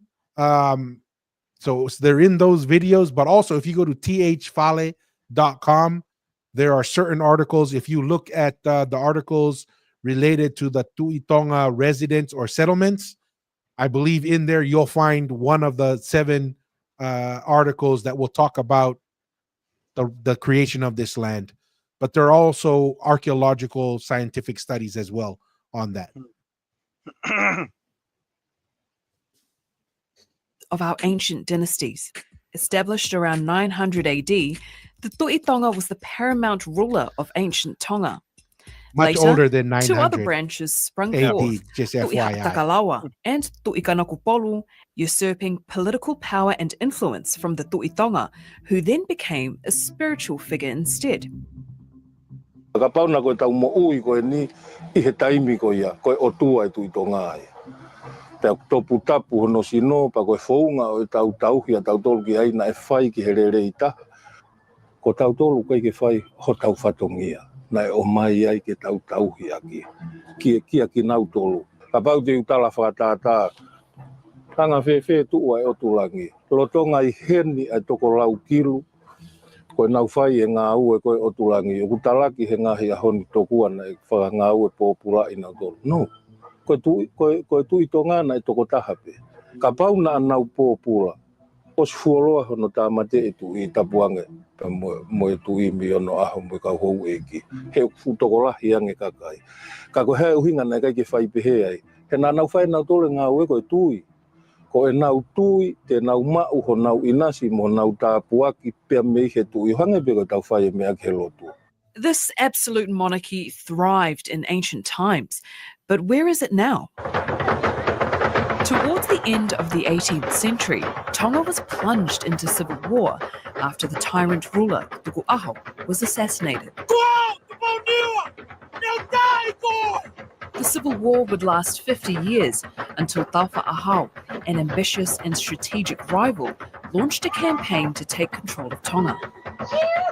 Backed by Wesleyan missionaries, Taufa Ahau emerged victorious. 1845, he consolidated all 3 dynasties under one crown and was christened King George Tupou I, the first king and father of modern Tonga. 1875 saw the enactment of the Tonga Constitution. Any thoughts, Masi, on the idea that gentleman says that, you know, the Tu'itonga was viewed as a god, and how you think the old religion and Tangaloa in the Tuitonga, and just kind of any thoughts on that Mm, perspective. yeah, no. I think he that when he says a god, it was just something like I said. Mua was one of the few places on Tonga Tapu that had no kolotau, right? So everyone revered the Tuitonga just as like a very like a godly like. It was just almost untouchable, and that is probably due to probably the knowledge and being the closest kind of founding member of you know the Polynesian Empire. So that's that's I think that's what the gentleman was kind of implying, and I interpret it as the people was willing to build his langi or to kind of to kind of serve the Tuitonga because, like I said, it elevated their status, serving and saying to when you go back home, I work for the Tuitonga. That's my boss. Mhm. That's a higher elevation than any other what title or rank in all of Polynesia. So to me, that's kind of how I interpret that as, and even when coming into now in Tonga today, it's still Tuitonga is still a revered, and that's why Tupo the First still kept it, changed the name because of just etiquette wise, Tongan etiquette, because of that name still carries so much weight. It will still Tuitonga title will still over surpass the Tuikan Polo, so that's why they changed it to Kalanivalu and then the Tuihatagalawa to Tungi. It's just tongue and courtesy and stuff. So that's why those stories and those names still exist today. But yeah, those are my thoughts there. I don't know if you had anything additional or maybe different Yeah. perspective to No, yeah. From the thing that really, to me, I think from some of our previous discussions is when you go back to the founding fathers of Tonga slash Polynesia, you have Maui, the navigator, right? The scientific guy. He knows the astronomical knowledge. yes, You had the Taula, who were the priests. the And then keepers. Tangaloa was kind of like the kingly line, but also had priestly, was a representative of who on the island, representative of Hikuleo, Okay, yeah, he could. right? Hikuleo, which was God. And so as time goes on and as religion, like we talked about, we kind of take the position, we really do believe that the Lotumua, the old religion in its core, did not see Tangaloa as a god, but Yeah, someone who had favor with God of correct. Hikuleo. But as time goes on, what naturally happens? You start worshiping and considering certain people to be godlike or whatever, just as as the quote unquote doctrine deteriorates over time. So that's what made the Tuitonga unique and special is was, hey, this is someone that was favored by God, tied to miracles that led them to the Pacific, to Polynesia. Um, and then there's one thing that the woman mentioned, that the Tuikanukupolu usurped political power, and then the Tuitonga just became just a spiritual. No, the Tuitonga always had the spiritual, right? Yes, That's part of the inheritance of that title. That's something that you cannot win in a battle, right? yes, That's something you can't politically position yourself for. That you have to inherit it. That's why I think the ancestors were so critical of father to son, because it is that unbroken line to Tangaloa, right? That connects them to Hikuleo. That's what made that line unique. And if you deviate from that line, right, going back to the question in the beginning of that perspective of, oh, Ha'amoa bringing the female. No, no, no, no.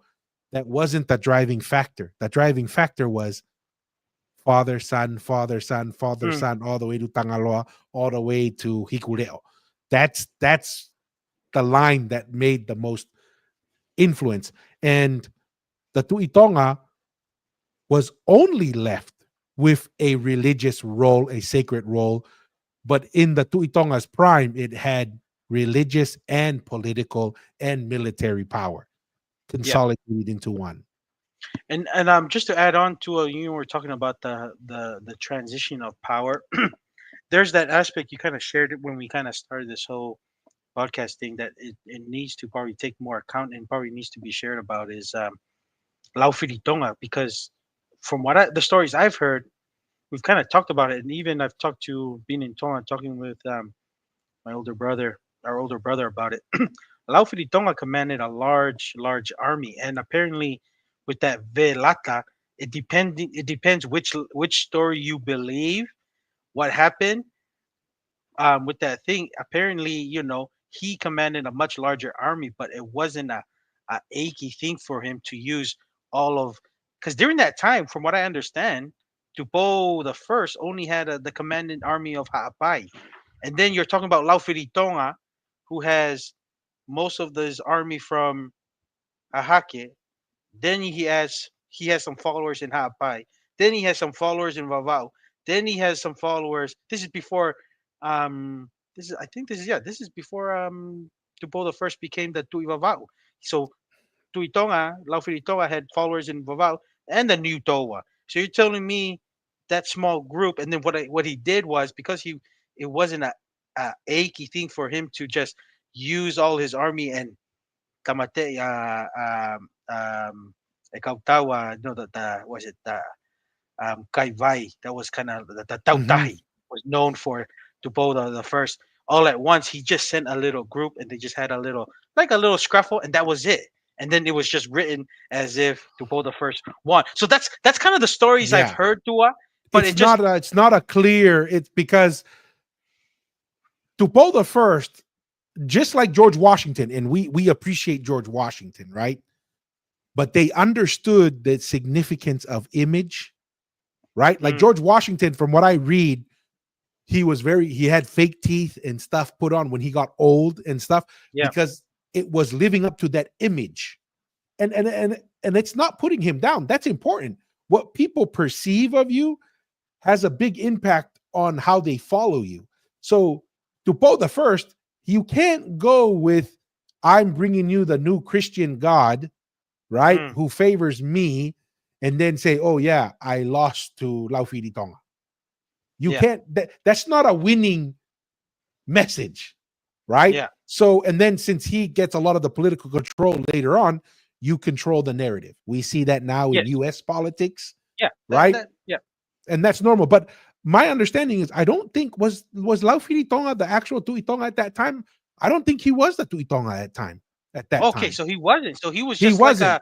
a young single kind of guy, just kind of Two doing young whatever. guys kind of beefing it out while he's over there, and then everything stops when he goes back to become the Tui Tonga. So he goes back to become the Tui Tonga, and they never really battle. That's the one thing that, and I could be wrong, but my understanding is Laufiri Tonga is not the Tui Tonga then. Okay. Okay? Okay. Because there's a reason why Tupo the first never attacks Laufiri Tonga when he is the Yeah. Tui Tonga. Yeah.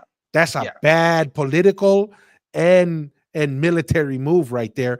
And that's something that I think, and we'll have to double check into that, because a lot of people say, oh, he defeated the Tui Tonga. No, he didn't, in my opinion. Unless we'll have to double check this, but even if that narrative is true, which is questionable, right? Because rumor has it the Catholics have a different version of the story. Yes. Yeah. That Laufiri Tonga never lost to Tupo the first. And actually, they just have these scuffles, these young guys, they grew up together in Mu'a, right? Yeah. They're both coming up in power, and they're having these scuffles.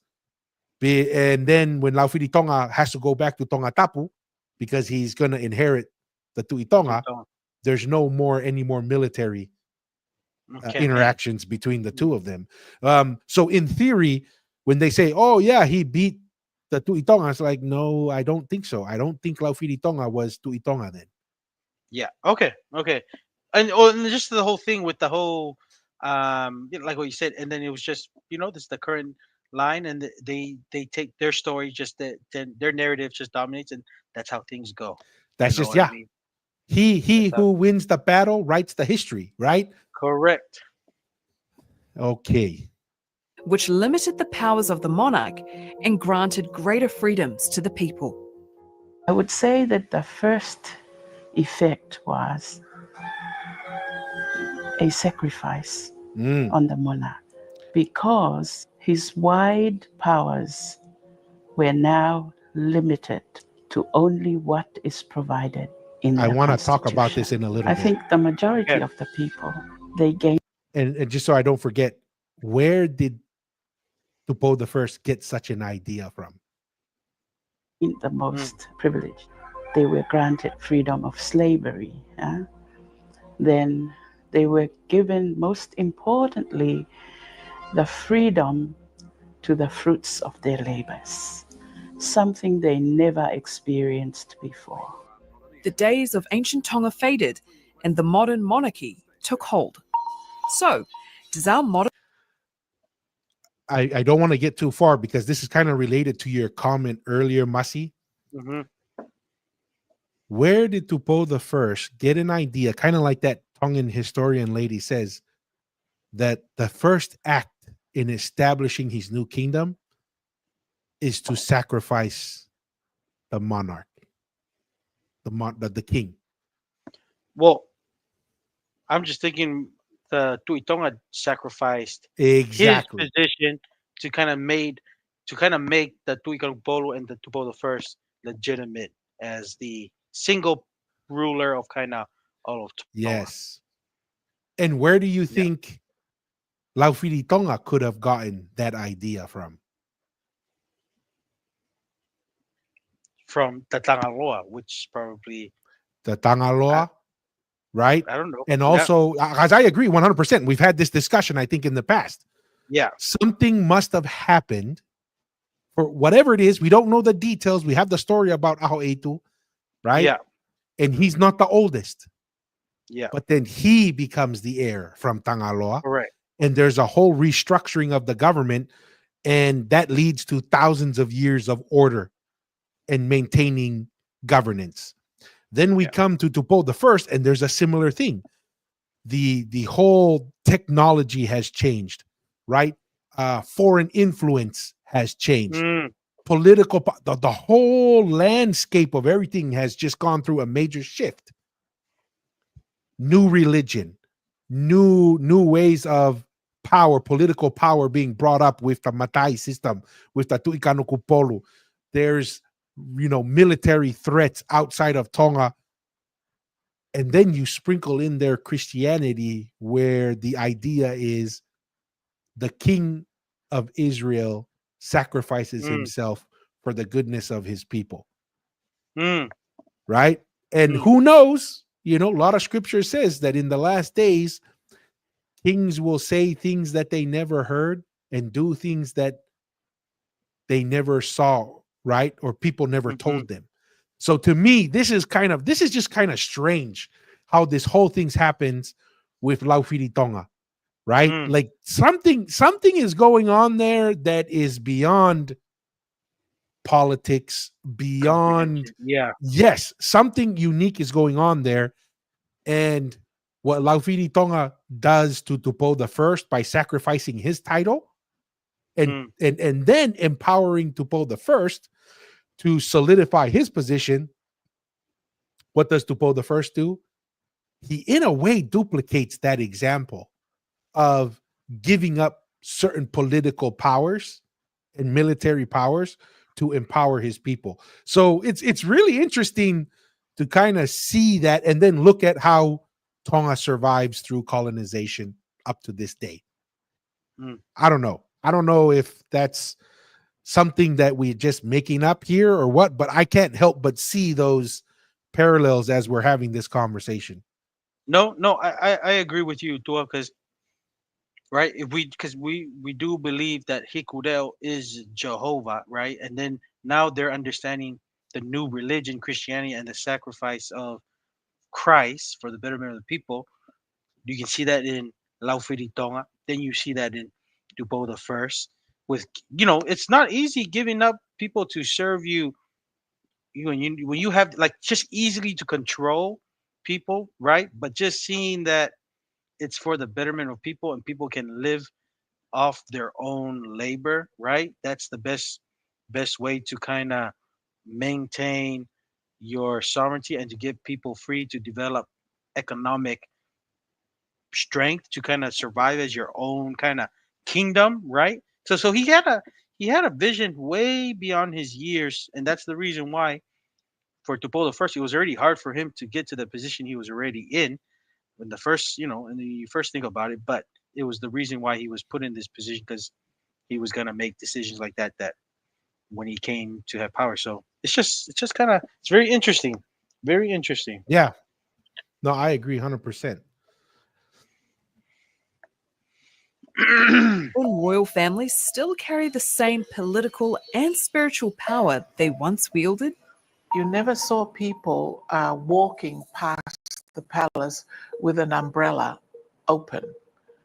As soon as they'd get to the corner of the palace, you'd see them put their umbrella down. I remember Queen Charlotte's car saw a man was on a horse riding towards it. He'd get off the horse and sit on the ground. But things have changed now. I think you have to be accessible. King Tawha'ahau Tupou IV was a champion for education. At one point, Tonga had more PhDs per capita than any other country in the world. But with a better educated populace, grew an appetite for political reform. We're not talking here about a replacement of the monarchy. We're talking about a democratization and a reform that will allow people to choose their government. It will allow the government to become accountable to the people. Do you think that there will be a Western-style democracy here in Tonga and it's just a matter of time? I think it'll happen in the future. King George V relinquished many of his constitutional powers, ushering a new era of Tongan politics, monarchy and democracy. In the past, the monarch had the power to elect the government. Now, it would be the people. The way nobles and the royal family live and work has also changed. What are your thoughts, Amasi, on that comment? Yeah, to me, I don't think she really understands the power. The king still has the power in the government because I don't think she really understands the in depth of how Tonga Legislative Assembly works. Because yes, the prime minister is still chosen by the people and is chosen by the representatives, but the king's influence are still there because one, you need the king. That's why remember the king was dissatisfied with the job the current prime minister was doing and the minister of foreign affairs. And that's why he kind of sent his displeasure or just disappointment with how things were going. And then what happened? Who are the people closest or their job is to represent the king's will was the whole right was the noblemen. They let that know, and what happened? He got removed, and it was kind of vacant, right? Because he never really reappointed. But even the whole prime minister still needs to get approval from the king with their appointments into cabinets. And not only that, the king still holds the power to dissolve The government. So it's just gone from, let's just say the king did everything right, and the royals and people, the noblemen, they did everything. Now it's just more like 50-50. You know what I mean, Tua?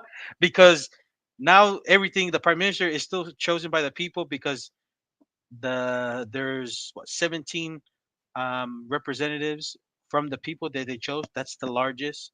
That's the one that decides who's going to become prime minister.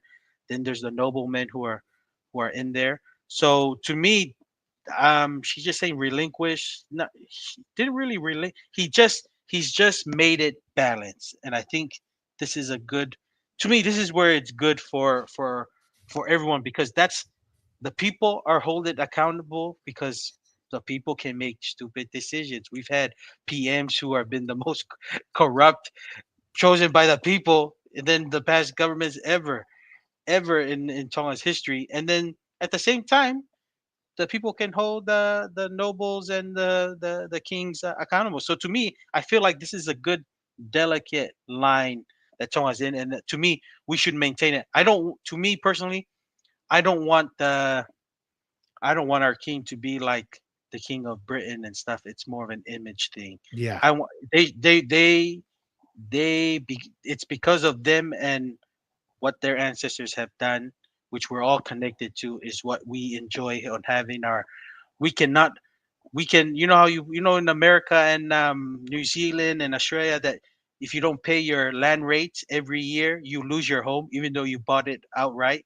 Yep. Tonga, there's a lot of people in that's gone away from Tonga from 10 years. They can still hold their land. They're not really paying any land tax or anything, and that's the reason because we have our own land and sovereignty. So to me, it's a right. I think once if we do as a nation move away from that, uh, I don't know if we're gonna be a prosperous as we are. To me, this is the perfect balance that we have.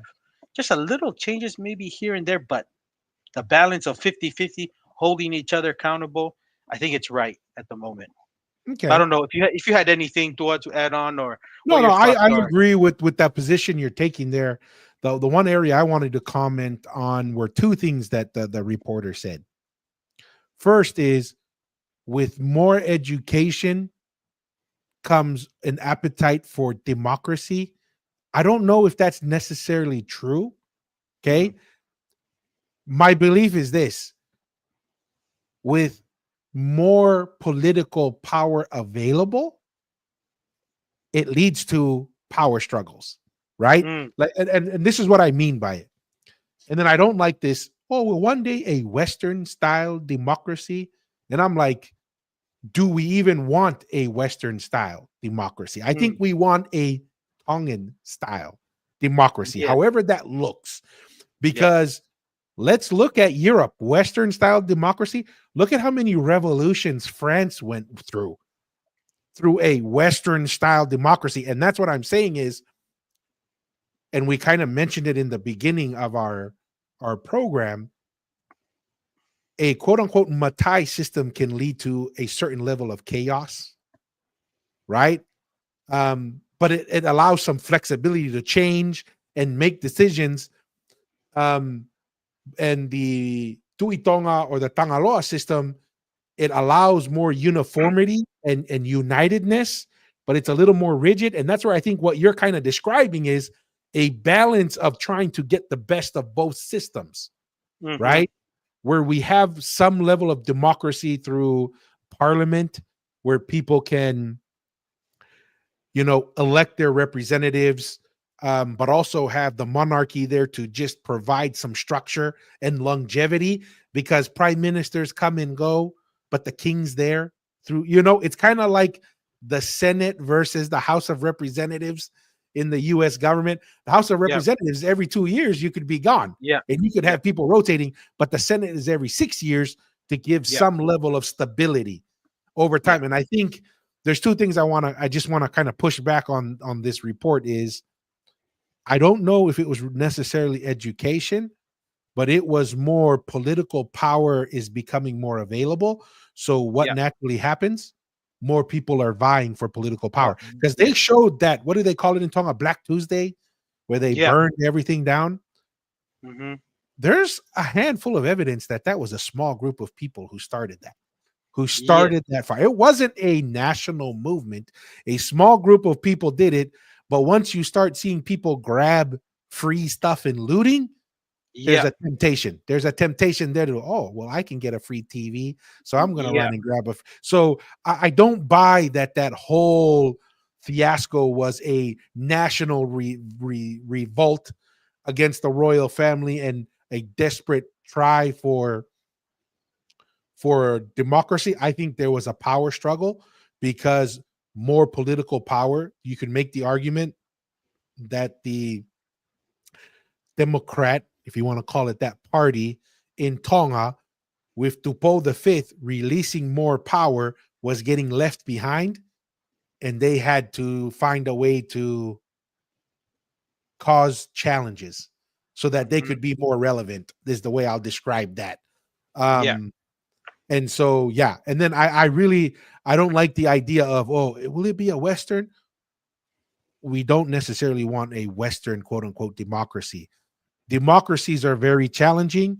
And I think Tonga has been fortunate that with the royal family and the parliamentary system, it's been a gradual change over time. And I think that's a good thing because I yeah, guarantee you right now, if Tonga were to switch to 100% democracy, like other places, it will lead to severe chaos. Yeah. Democracy comes with responsibility, like you were saying. You're now responsible if you pick the guy, and if your guy sucks, then you got to own up and own it because it's on you now. You pick Yeah. the guy. Yeah. You know, you can't just point fingers at other people. Yeah. All right. Well, then I was just The thinking, there's king. also just the ramifications. You know, like democracy. There's some serious ramification. Once you go fully democracy, we won't go back to the level Yeah. we are right now. And like I said, in my opinion, you know, I don't want to be paying taxes for the rest of your life. Tonga is so blessed. You can Yeah. have your land and you can leave it however long. You don't have to pay taxes on it, and you can come back to whenever you want. You don't have to. Something. You can never Yeah. do that. You can never do that in America if you own a home in New Zealand, Australia, many homes. And then if you don't pay in a year, you get a warning. Couple years, you don't pay your land rates or your property tax, the government will hold that and you lose it. Like Not to me, 100%. that's freaking crazy. The King of Tonga monarchy family, don't do that to your land. That is yours since forever. And like I said to like that land where we're at and everything, that's been in our family 1500 years. That wouldn't happen in a democracy nations because our family has kind of gone all around in the instability. If we kind of moved overseas or whatever, like to me democracy would not happen for us to hold on to land 15 since the 1500s. Not So that's all I'm 100%. saying. Not That's all I'm saying. 100%. We need to find what works for Tonga, right? Yeah. It's the same thing that Tupou the First did in this whole transition. Yes, we adopted Christianity, but then all of a sudden, all the influence and financial impact was going overseas. So what did we do? Hey, we like Christianity. We're gonna modify it and make the Shashwesiana Tawataina Tonga and make Yes, that's a our Tongan. Yes, version of Christianity and hold yes, that with us, right? yes, Same thing with constitutions, right? yes. Oh, we're gonna have a constitution. Yes, we'll limit, but we're gonna make some modifications so that Make it only Tongans can own land. And that's yes, what we're saying is we have to take the technology, the new political, social structures. I mean, here's a prime example. The prime minister, when was it? Like 10 years ago, signs a UN resolution that was gonna, change the social fabric of Tonga. The people had to go to the king to stop yes. that because Yeah, Parliament was going was to adopt it to and go ratify. against Yeah, the religious beliefs of the people. So they went to the king, and the king said, in order to act on behalf of the will of my people, I am striking that, yes, right? So, like you're saying, there's pros and cons. One of the funniest descriptions of a pure democracy is this: pure democracy are three wolves and a lamb sitting at the table, and they're gonna vote what's for dinner.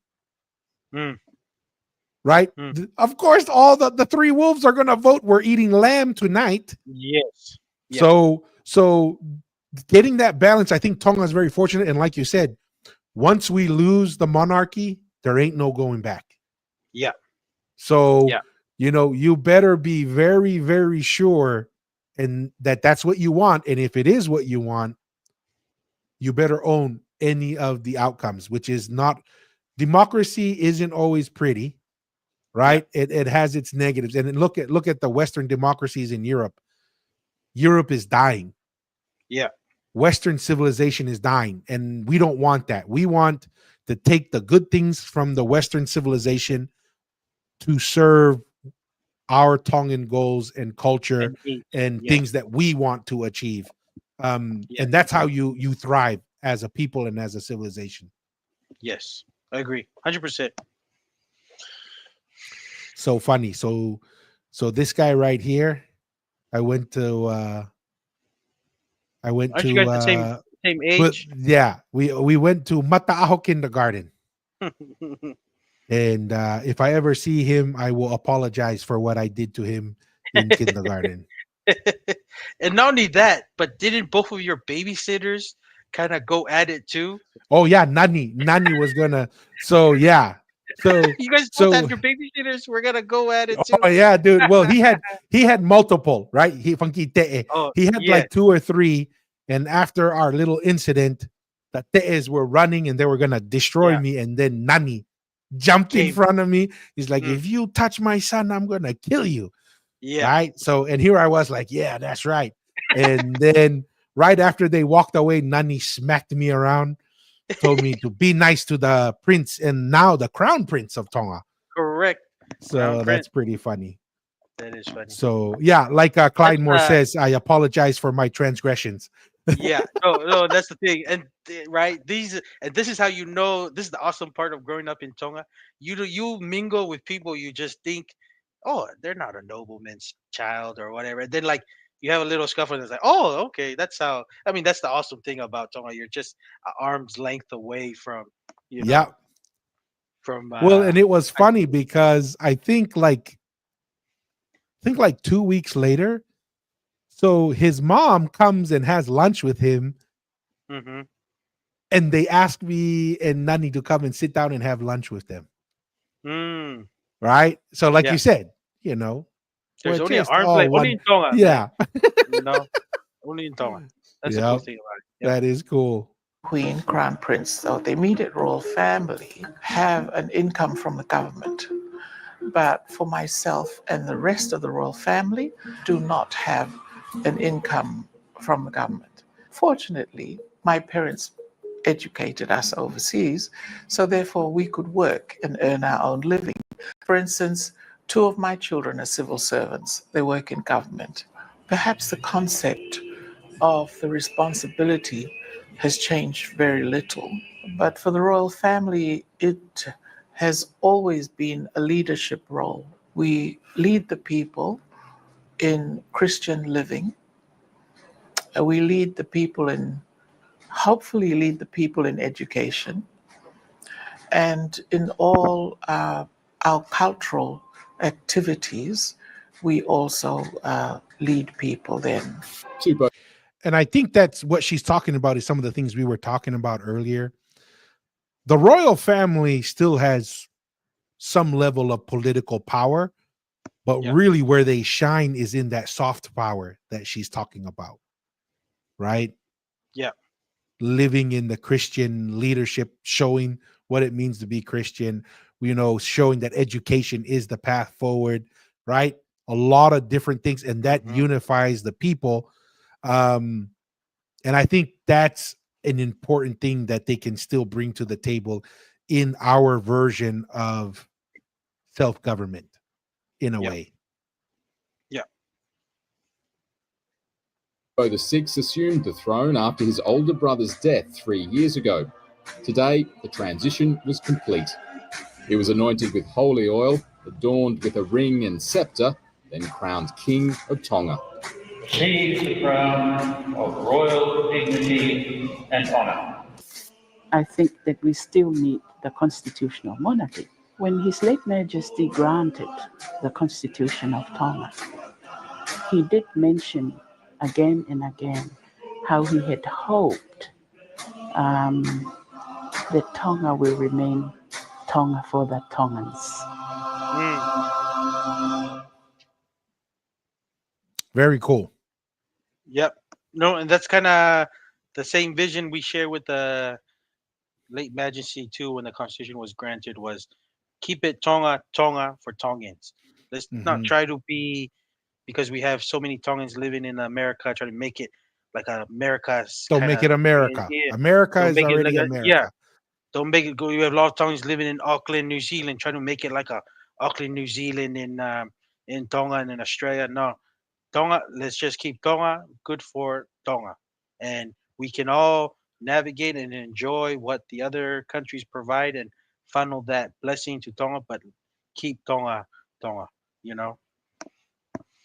Because No, if you want to live in those 100%. other countries, you can always fly there and Yeah. work hard on your visa and go stay there. But don't come and change what you. If you get deported, then maybe that's a sign that you don't bring what you learn over there and bring it to Tonga. There's a reason why you were deported, and then you have nowhere to go.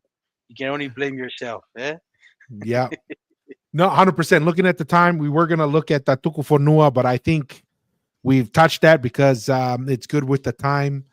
And any closing thoughts, Mussy? Anything to Nope. share with the Look, viewers and the team? no, appreciate to be back. Appreciate you, Tua, for holding down the fort, and definitely will be doing the more live duos that I'll be kind of steady for a little while. No traveling anywhere. Just gonna be here for a little bit. So looking forward for that. Appreciate the viewers for their comments and just following us and just having a discussion. That's what this is all about.